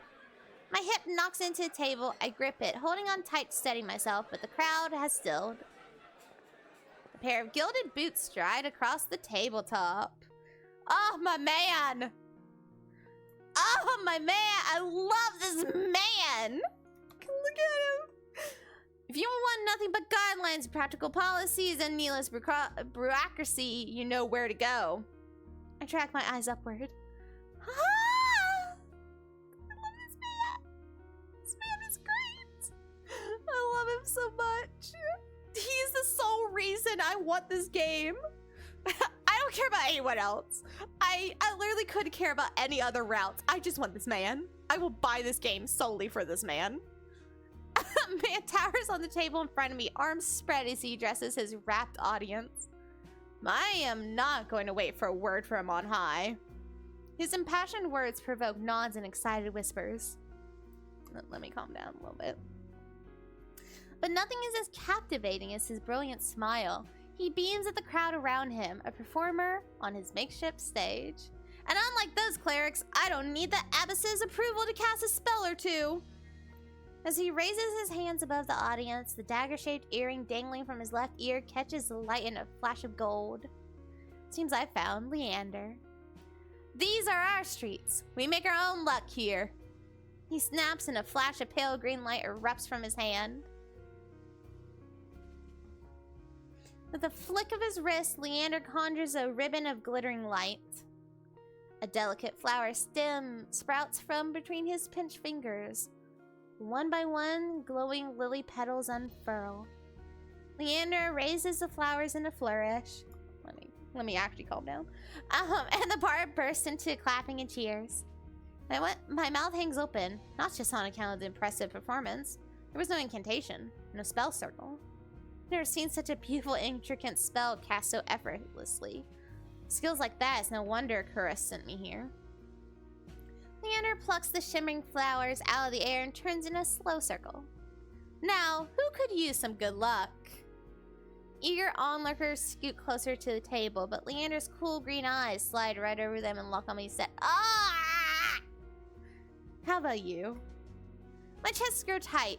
Suddenly, I'm in the spotlight. Oh, we're taking flowers, girl.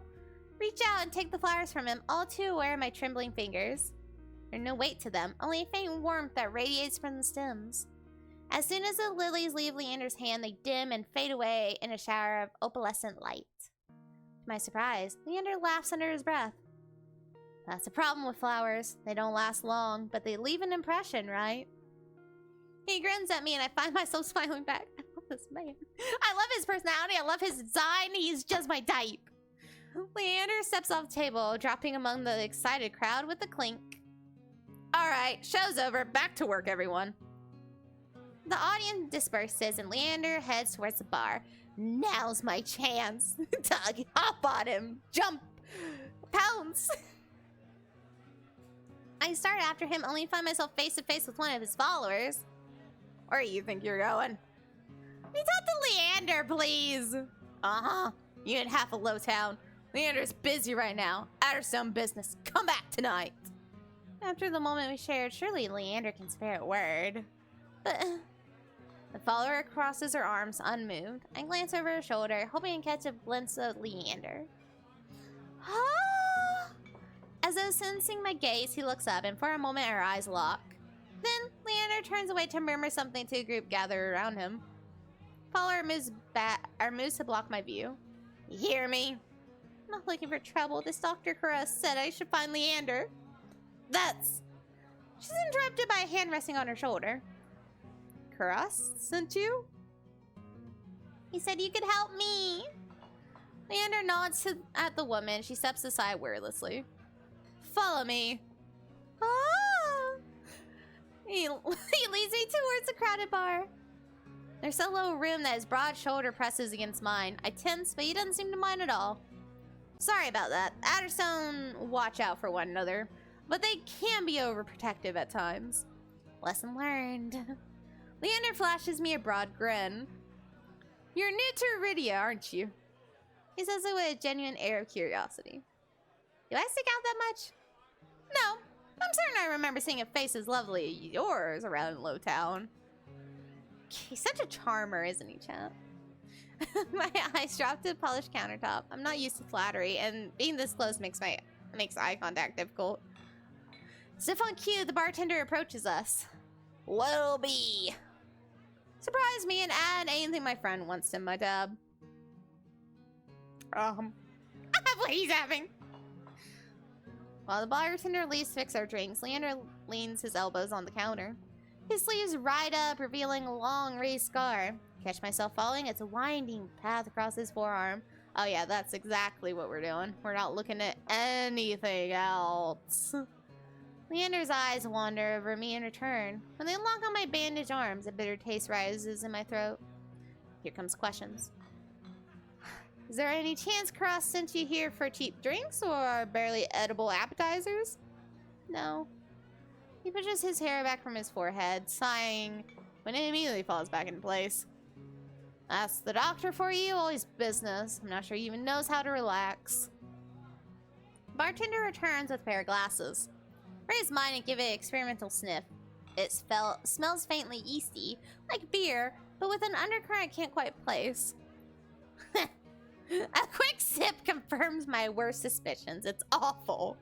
Briny and sour with distinct hint of pickle flavoring.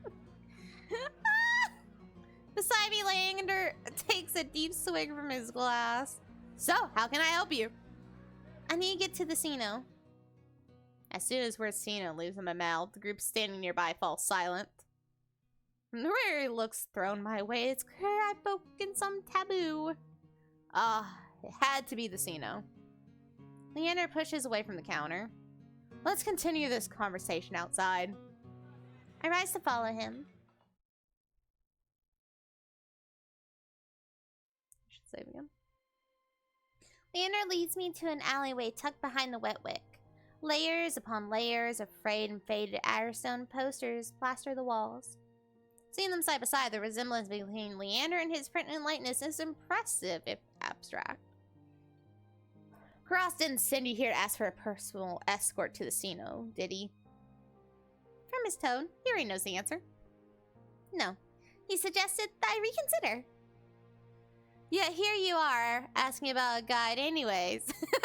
That's not a happy smile. That is a very, very tense smile. A very patient smile at best. He looks at me expectantly. I don't want to tell him about my curse. The less people that know about my monstrous, oh my god, capabilities, the better. Thankfully, Leander takes my reluctant silence as an answer. Are you aware of Iridia's particular currency? Information's worth its weight in gold here. I don't care for outdated traditions, so I'll be completely honest. The Sino won't help you.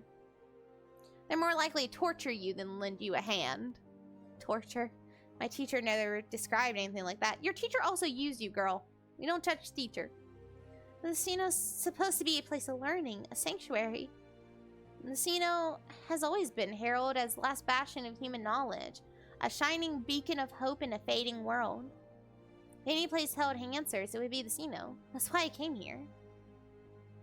Leander nods patiently. You're not the first person to fall for their propaganda. I grew up idolizing the Sino. I wanted nothing more than to join their ranks, to learn magic from the best, to make a real difference. I was young and blinded by the legends and legacy. I was so damn naive. He shakes his head. All it took was one trip here to Lowtown to show me the truth. Unless you got a heavy purse or highborn blood, the Sino doesn't give a damn. They'll never open their gates for the ones who need help the most. And it's all a lie? Things that seem too good to be true are often just that. Such a simple statement, and yet it leaves me reeling. Leander watches me as though weighing something in his mind. But that doesn't mean you're hopeless. Far from it. I founded the Adderstone to help people like you. We settle disputes, like feral soulless. Hell, we've even been known to patch a leaky roof or two. Whatever troubles you, we can help. Free of charge. I'm shaking my head before he even finishes his speech. My patience is wearing dangerously thin. I appreciate the offer, but my problem can't be solved by a group of good Samaritans. To my chagrin, Leander doesn't look remotely surprised. Then you're looking for help with something serious, something not even Chris could crack. Must be truly a remarkable problem if you came all the way to Iridia searching for help. Tell me, how can I help you? Oh, I can think of some things. I can think of a lot of things you can help me with. Leander might not work for the Sino, but his demonstration was an indication he's even stronger than the mage who raised me. She couldn't do anything about my curse, but maybe Indecision gnaws at me. I don't know if I can trust him. It's not like I have any alternatives. Hate to admit it, but this might be my only path forward. Oh, it's gonna be your only path forward, girl. When the full game comes out, this is your only path in life. My confession comes out in a strained whisper. I'm cursed. He looks me up and down, taking in my face, my eyes, and finally my hands. Is that why you bandage your hands? My touch is dangerous. It changes people, hurts them. Before I even finish, Leander pulls his left glove off. He flexes his finger and grins. Alright, let's see it. No. As he offers me his hand, a prismatic flash of power ripples across his... or a flash of magic ripples across his palm. An enchantment for protection, but I'm already shrinking backwards. I can't. I don't care how confident Leander is. I won't allow myself to hurt him, to see his kind face unrecognizably warped. I don't want to hurt you. I'll be fine, trust me. I've seen enough curses and hexes to last me 2 lifetimes, but I'm still standing. You really think Karas would send you here if I couldn't handle it? How should I know? I only met him today. I'm twice as good as any Xenomage. If anyone can help you, it's me. You don't know what you're asking me. I'm asking you, trust me. I look from Leander's outstretched hand to his confident smile. Then I begin unwinding the bandages from my hand. If you lose control, don't say I didn't warn you. You can tie me up first if that makes you feel any better.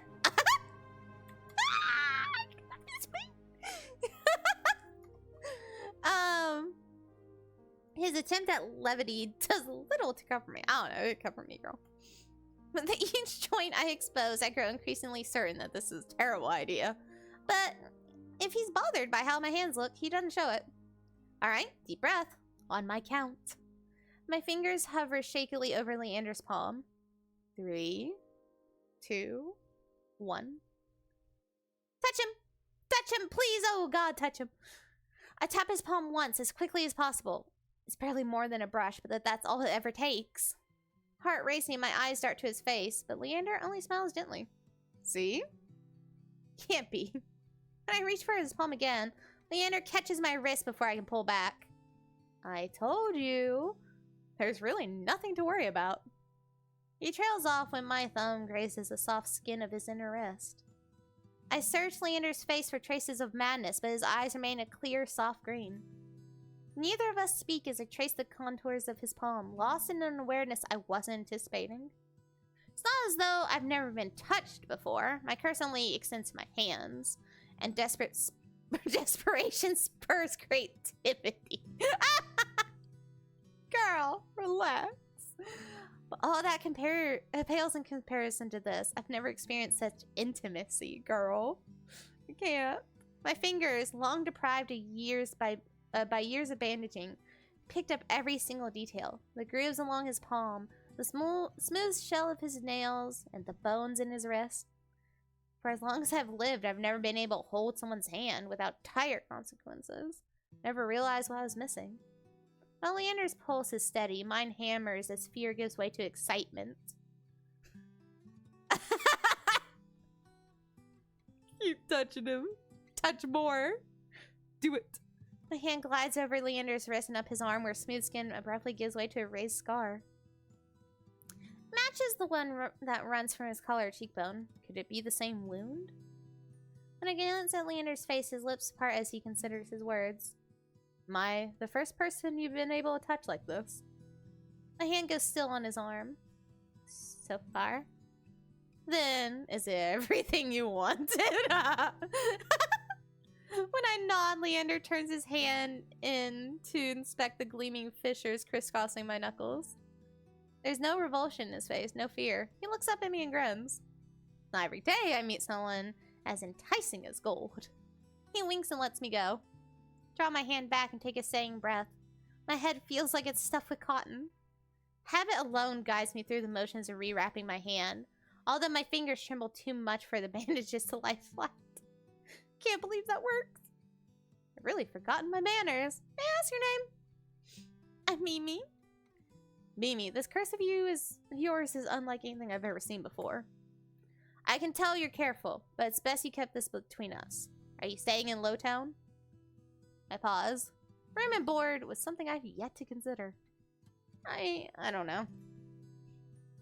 Let's get you properly settled then. The wake is no speak quieter. Without their leader, most of Leander's followers have dispersed, or in a few cases, fallen asleep beside their drinks. Got any rooms left, or did my lot grab them all to sleep it off? Bartender, who I now realize doubles as an innkeeper, slides a key onto the counter. The usual room? Leander's laugh sounds slightly strained. Look at him blush. He knows what he does. Dirty man. No, not today. This is for my friend Mimi. Right. Stay as long as you like. You two have fun. Have fun? Leander clears his throat, then holds the key out to me. I hesitate. My coin purse barely holds enough for a day's worth of meals, let alone a room. How much do I owe you? Nothing. My treat. Since you shared your secret. Food, drink, a warm bed, anything you need. Carefully, I take the key from him. It's small but heavy in my palm. Never expect to have a warm bed in Iridia, let alone free meals. Thank you. Iridia's twice as dangerous as it is wondrous. Be careful out there. If you need a reprieve from what haunts you, come find me. I nod, taking one last look at the gleaming bronze key before tucking into my pocket of my cloak for safekeeping. Leander gives me a friendly wave before returning to the bar. No, come back! Come back! Please! I already love you, come back! Dusk glitters in the sparse rays of light illuminating the room. The furniture is tired, the walls cracked, and a large lumpy bed serves as centerpiece. Can't remember last time I slept in a bed, and I never imagined I'd sleep in one tonight. When I collapse on the bed, the springs let out shrill squeaks. Finally, I can allow myself to rest. My eyes fall shut before long.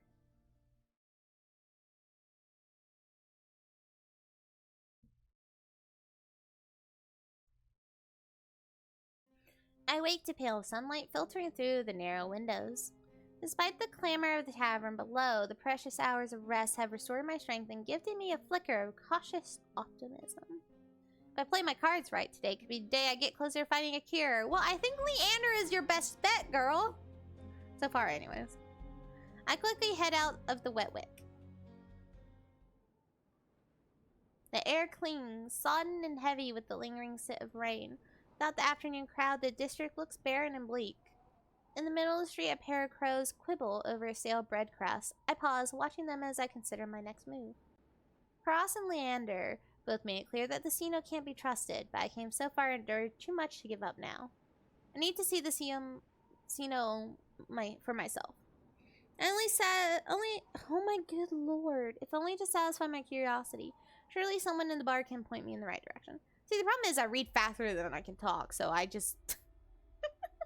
so my mouth and my brain just can't connect. I'm about to turn back when a shadow passes over me. A cloud, I think, until a puff of hot breath tickles the back of my neck. The shadow trickles down the street in rivulets. Formless dark spreads like ink blot into blotted shapes. Claws stretch, and muzzle splits open to reveal long, jagged teeth. A growl rumbles so low and deep I feel it in my chest. I want to run, to scream, but I feel trapped, as though the slightest movement of breath will snap the jaws around me shut. No, I won't let it end like this. If I'm going to die, I want to look what got me in the eye first. I steel myself and turn. The shadow vanishes as quickly as it came, and I'm left standing in the middle of the street, alone save for a figure reclining in the shade of a nearby stoop. See, I don't like this one. Monster. Not much is clear from a glance. One could nearly be mistaken for a human, if not for the tufted ears and tail that curled around his leg. Or the dust pink eyes with pupils that sharpen like needles when they fall on me. He lock gazes and the monster uncrosses his long legs. His hair gleams a shade of red that reminds me unsettling of blood where it curls around his collared throat. Jumpy, aren't you? His tone is so light and carefree that I glance over my shoulder to make sure he's speaking to me. Oh, hey, Nani. How you feeling, my pumpkin girl? Hi. You're not in pain anymore, baby? Oh, I'm sorry about earlier, honey. I'm so sorry. My sweet girl. Okay, sorry. When I look back, the stranger props his chin on his knuckles, guards me with an inscrutable grin. Did you see that shadow just now? It was massive, moved like a beast. Even as I speak, I'm aware of how ridiculous I must sound, but the stranger's smile doesn't falter. The only beasts I've seen are the Wicks drooling regulars, although this did catch my eye. With a flick of his wrist, my in-room key dangles from his fingers, turns on its chain, glittering when it catches the light. My hands fly to my cloak's pockets, and sure enough, find him flat. He crooks his finger, beckoning. Right, taking 2 steps towards before some stifled instinct stops me. Something feels wrong. Still on the edge, thrumming with so much adrenaline that the stranger's shadow flickers at the edges of my vision. Always seem to attract the worst kind of attention, but I can't get rattled now. Who said that's my key? Who said that's mine? He smiles wide enough to reveal sharp fangs. I saw you drop it. You really should be more careful. A city like this, someone might take advantage. A bald-faced lie said without a hint of irony. I didn't drop my key. I didn't sense any magic either. I must have stolen it somehow. I approached the monster, careful to keep an arm's length away. It doesn't look dangerous, but the most deadly ones never do. The stranger's chain softly clinks with tilt of his head. His ears twitch. Keeping your distance? I'd be stupid to trust you. You think I stole your dinky little key from all the way over here? He gives an exaggerated sigh. I'm good with my hands, but not that good. Do I really look like a common thief to you? He's got me there.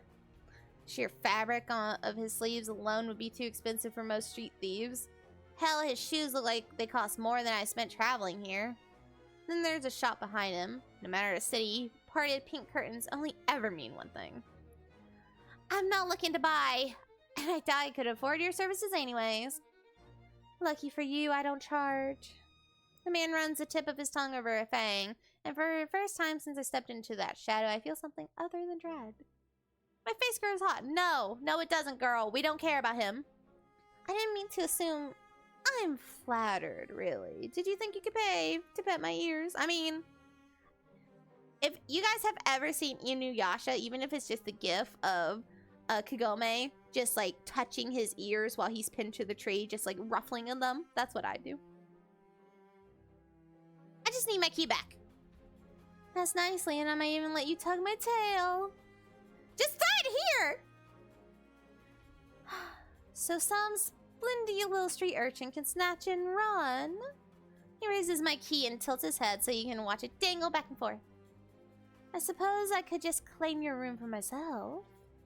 Not that I'd be caught dead slumming in the wick with the rest of those slap-jawed imbeciles. You're obviously not from around here, so tell me, traveler, what misfortune brought you to this wretched place? His voice practically drips with derision. Not telling you anything! What could possibly draw you to this dreary little pig pen, I wonder? He listlessly watches the arc of my key swing around his finger. The weather's shit, the food's a dreck, and there's entirely too many monsters for a human to feel safe. Unless... Dagger-sharp eyes flick towards me, and they gleam bright with amusement. Unless you're just dying to consort with monsters. Fine, now my embarrassment has worn away, leaving simmering impatience in its place. This is a shakedown. It's the most frustrating one I've ever... You know what? Just play along with him. How do you know that I spent all my money, starved, and nearly died in a swamp just so I could crawl into bed with the first thirsty monster I met? That earned me a burst of breathy laughter. He gazes at me under his dark lashes. Aren't you funny? Could you be me? Could you be any more obvious? I have been told subtlety's not my strength. So your place or mine?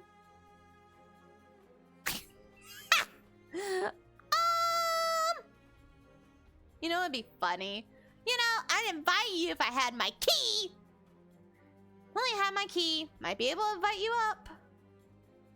His languid gaze glides from me to the key and his hand and back. Take my hand and we'll go together. The more he flirts, the more convinced I become that this is some kind of trap. No matter how innocent monsters look, they always have tricks up their sleeves. I don't know what you want or why you're messing with me, but I'm not coming in closer until I know you aren't going to attack me or bite. I won't bite hard unless you beg me. No matter what I say, he finds a way to twist my words into innuendo.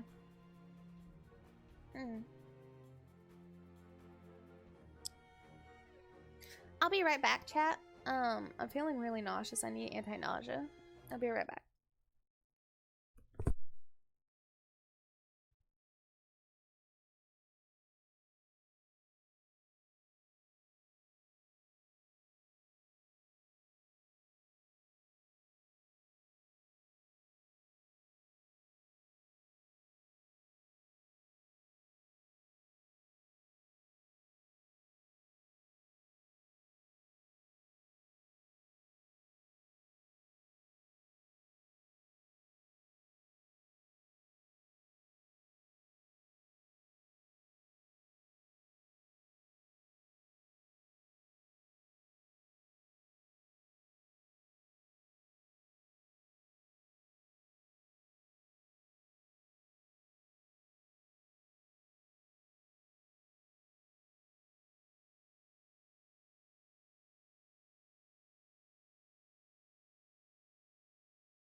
Okay, I'm back, chat. I'm sorry.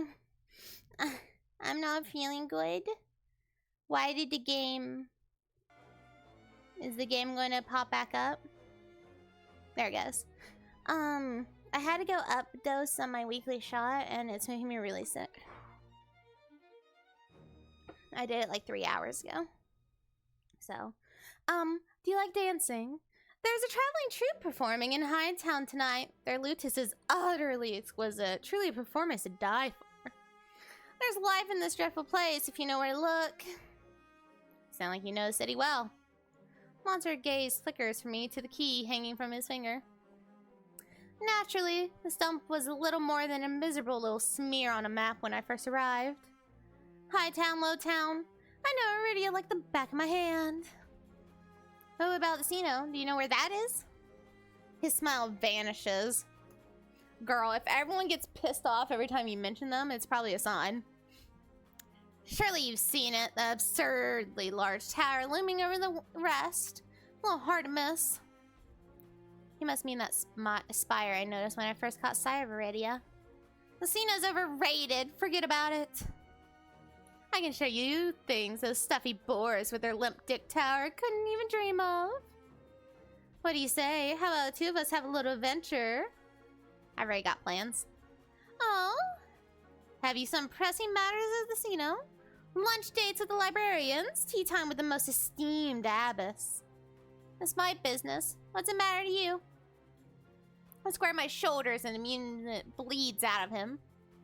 Your loss. The stranger, finally bored of his own tedious game, extends his hand towards me. The key rests on his palm, neatly dividing skin and leather. When he makes no other move, I reach for the key, but as soon as my fingers graze smooth brass, his hand springs shut around my elbow. Hey!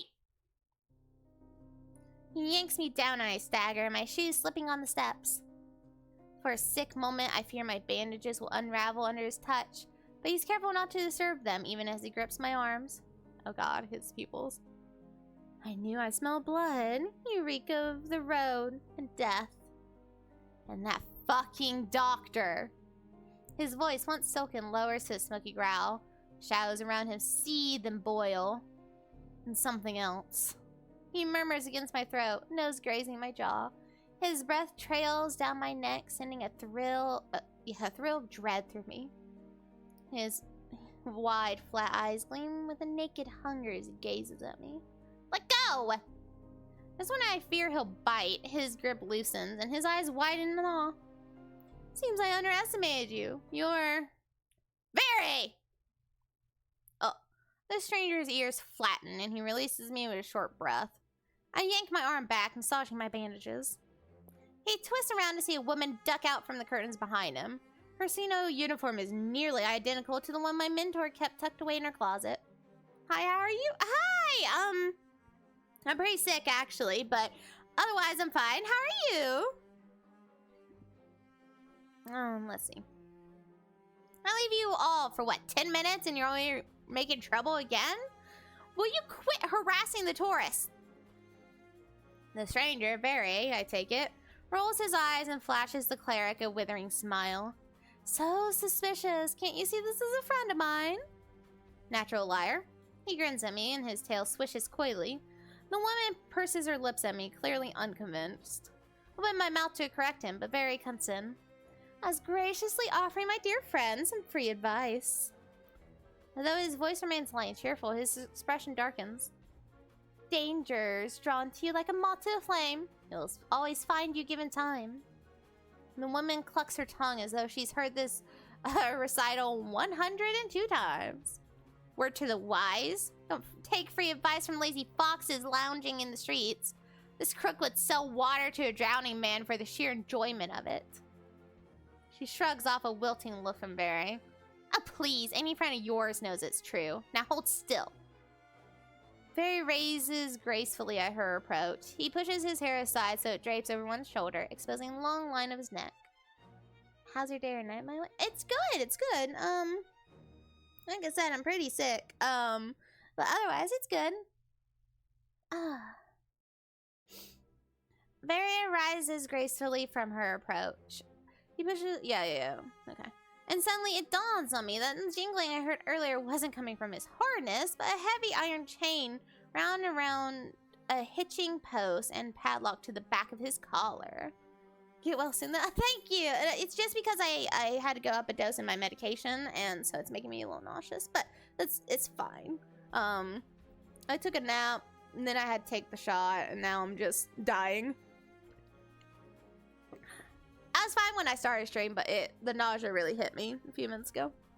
It'll be okay. Or we're still playing through this whole demo. That's going to take like 3 hours. 3 more hours. The woman produces a crowded key ring from her pocket. She rifles through a dozen identical keys before selecting one, slotting into the lock. Come on, unless your friend's tagging along on our merry little soulless hunt. That's some dedication. It's because I really love this demo. I've been following them for years now, waiting for the full game. They're hunting for solace inside a city. Horrors momentarily fail me. The cleric regards me with a polite, if tight smile before marching down the stairs. Barry lingers. He stretches his arms over her head with a yawn, and I try not to stare at the way his stomach flattens when he arches his back. Your little secret's safe with me, and try not to get yourself killed, Yeah, Barry, go. Barry hops off the stoop and bounds after the woman. His tail sways merrily, as though he just lied and threatened me. Hadn't just lied and threatened me. Did you try that thing I mentioned? The Levitian knot? That the one where you take 3 fingers and... Actually, don't tell me. Knowing you, it's probably disgusting. Barry's airy smile echoes down... Airy laughter echoes down the street. It's only after he and the cleric have vanished from sight that I realize I'm still missing something. Wait! Effectively, I shove my hands into my pockets and find it. The room key. I raise it to the light. Sure enough, it's my key, but the realization is hardly comforting. I don't know what Barry's game was or what he wanted from me. All I know for certain is that the CM saw it fit to leash him. A fate I could share if that's what his vague warning meant. I let my eyes drift skyward, past the lanterns gently swaying in the breeze, to the Cinos faintly visible through the haze. Just one glimpse is all I need.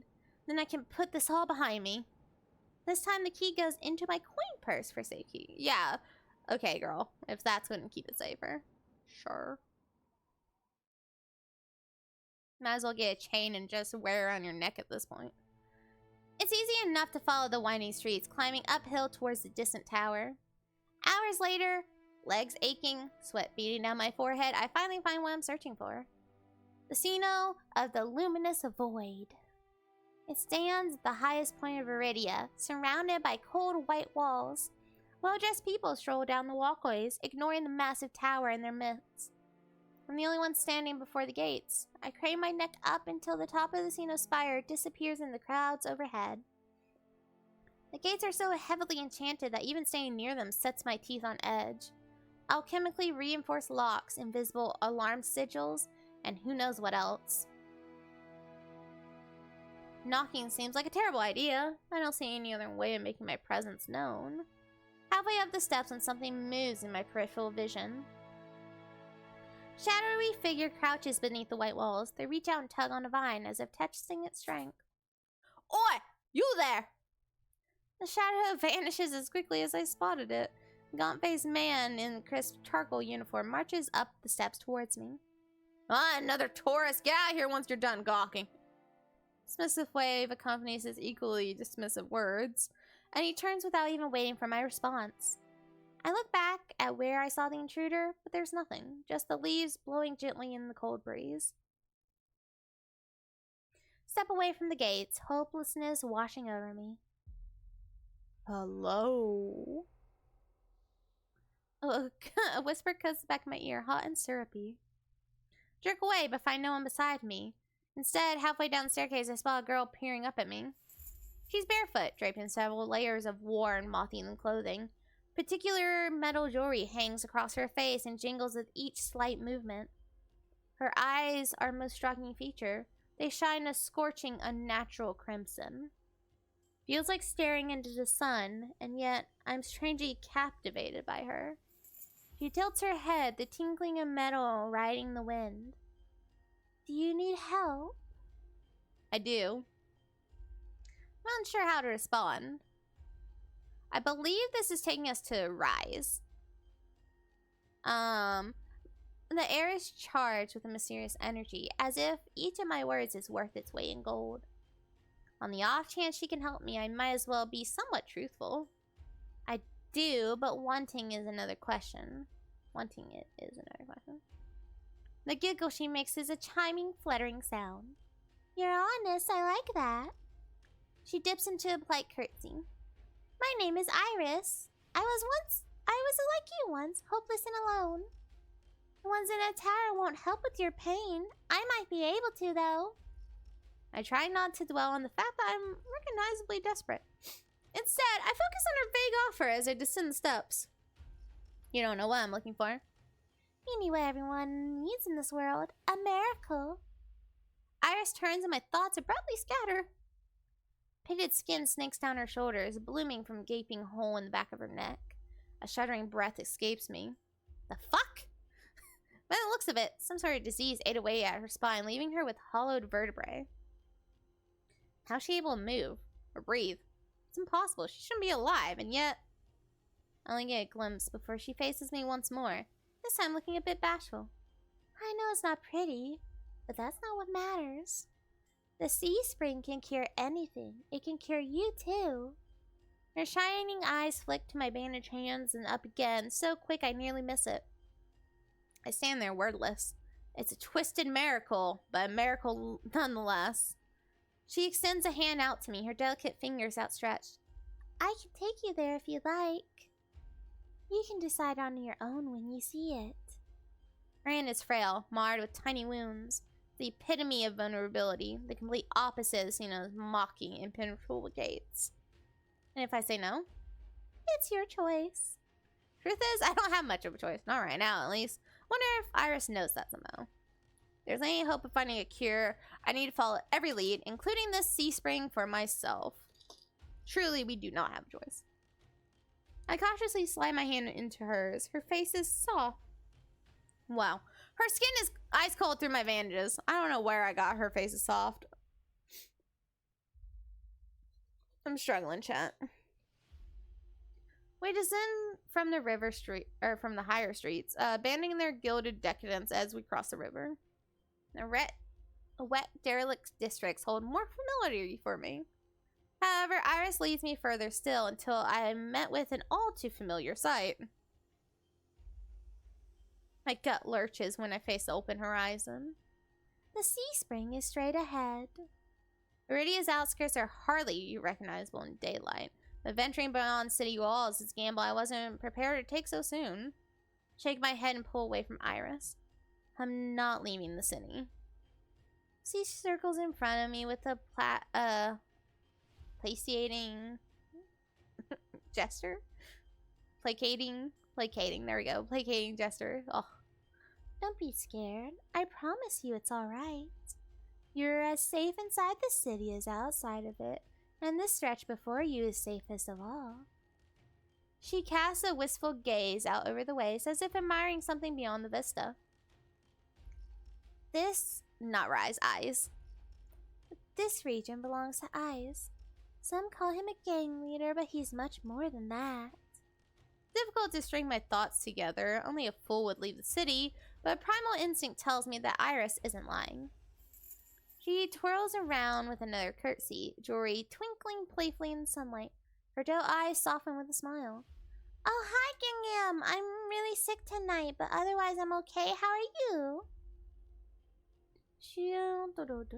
As I said, it's your choice.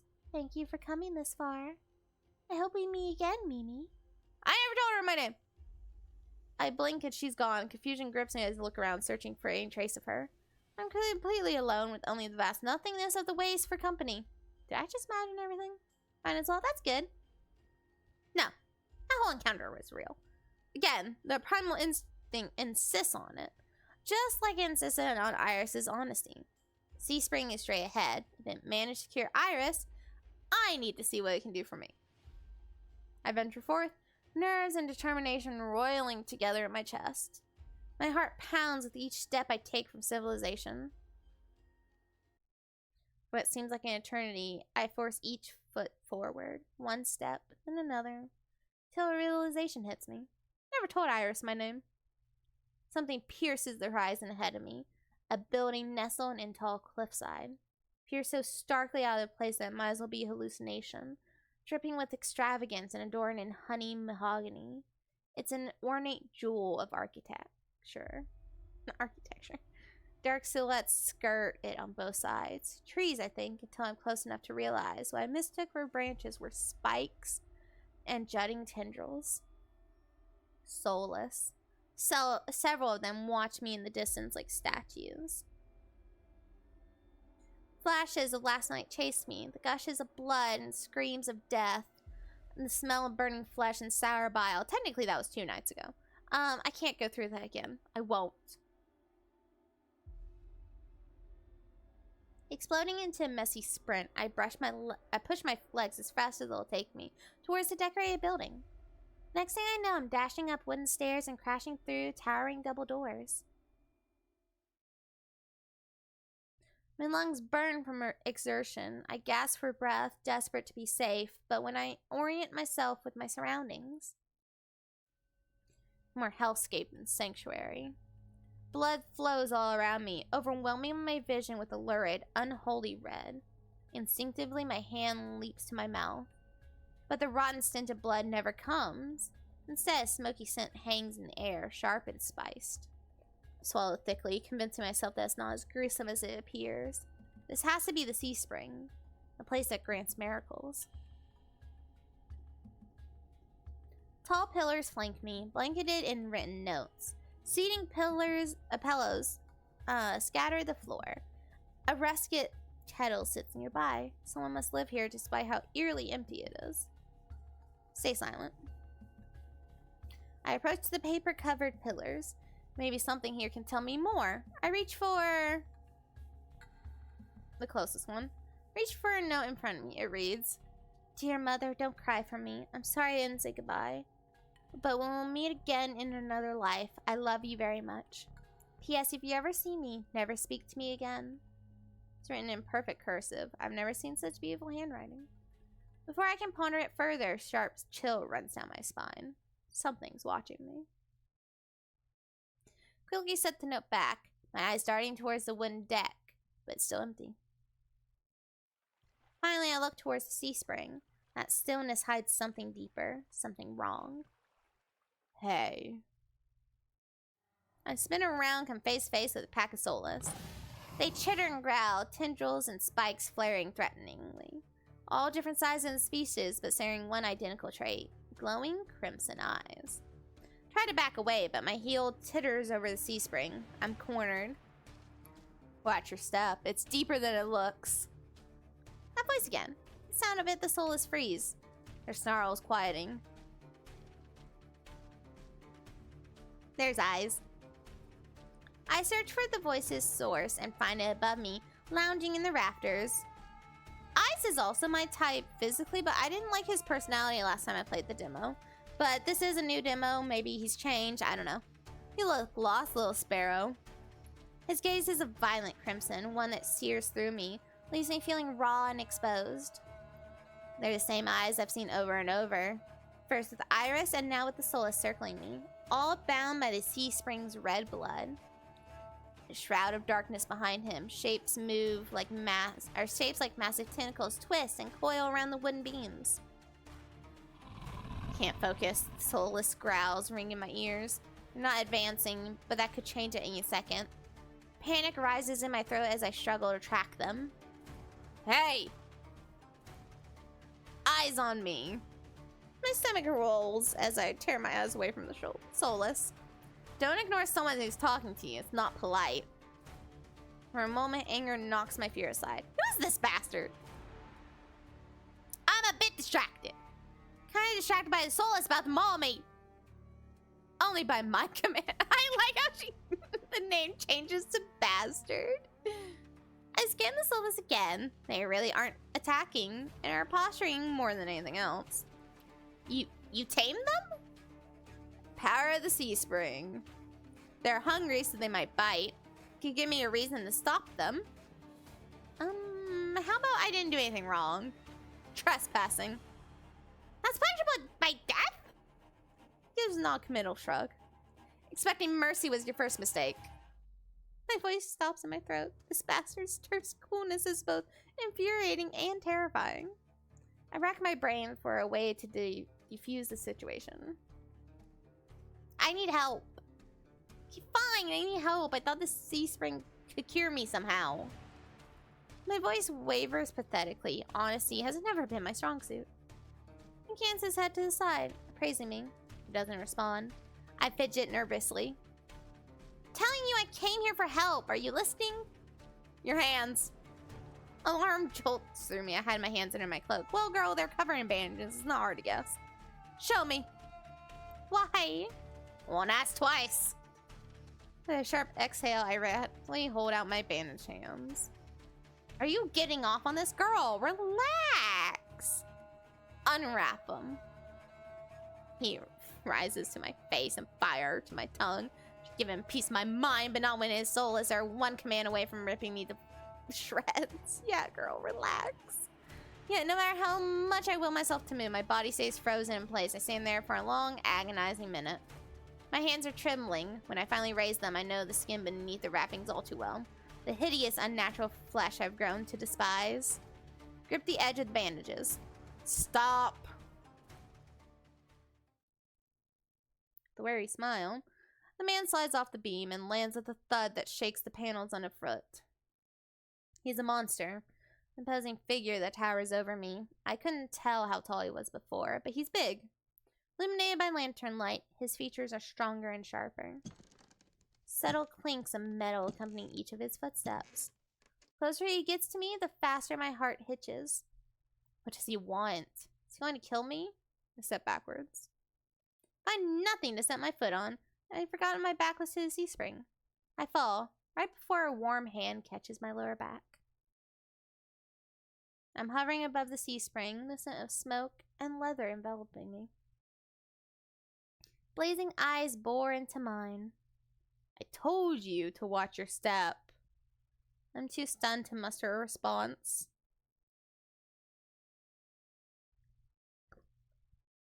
Gotta sip on ginger ale. Like I weigh nothing, he guides me back to solid ground. You probably don't weigh anything. Based on what I have learned on how hard your journey was, you probably have lost a little weight. Following a subtle gesture from his fingers, the soulless around us disperse and relax.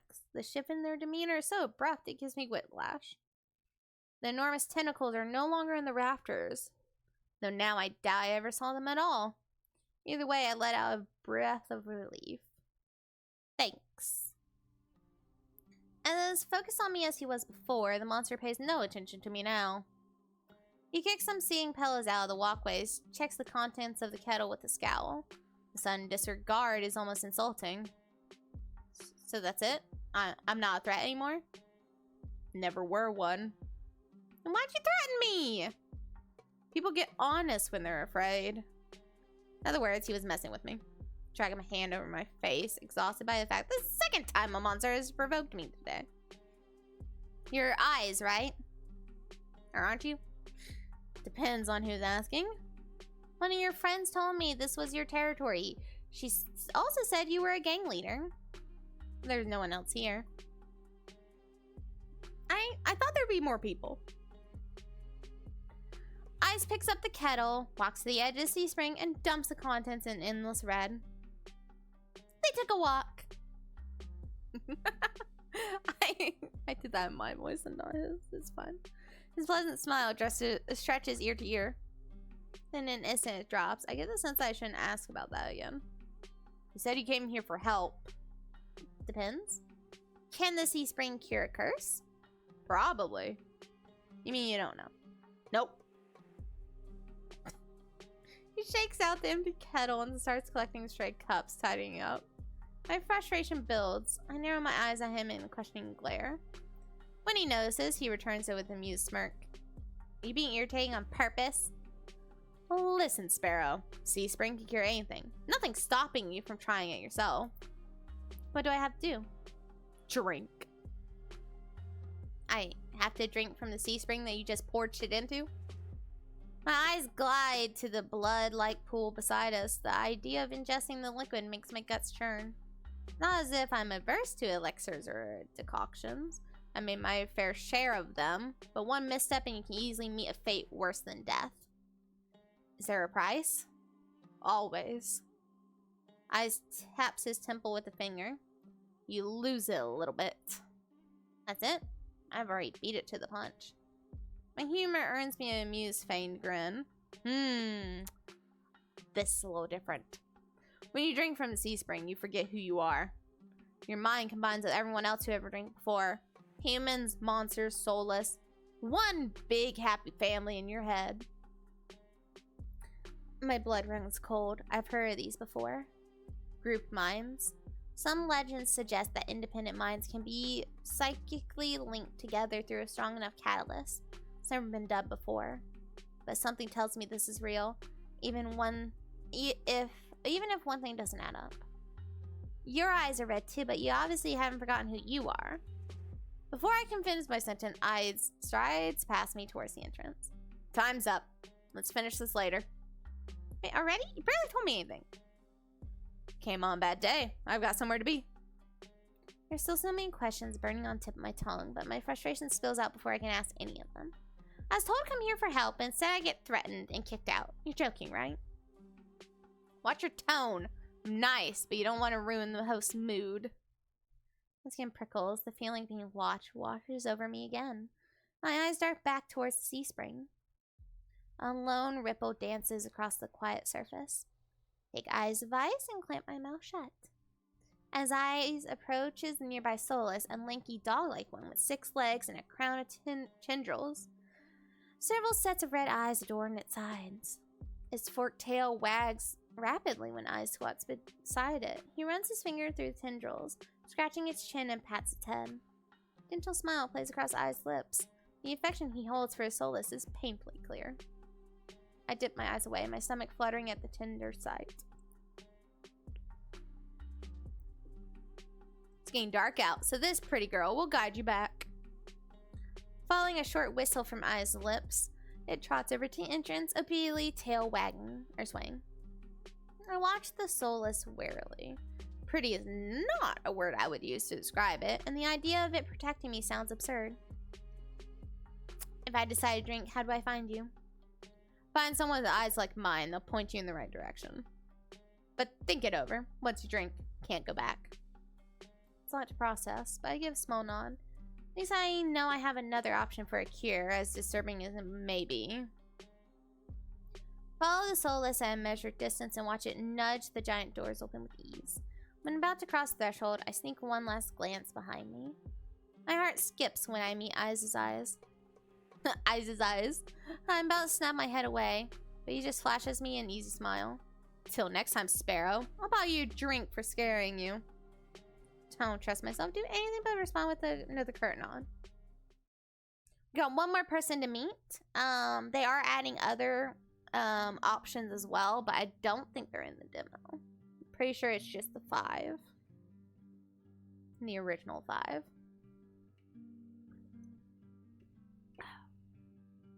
Outside, more crimson-eyed soulless scuttle about. It's hard to believe it's the same threatening pack from before. They chase each other in circles, roll around in the bog's mud.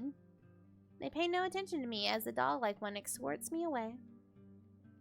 It's an uneventful trip. Sometimes the soulless looks over his shoulders at me, make sure I'm still following. Ugh. Okay, chat. I'm sorry. I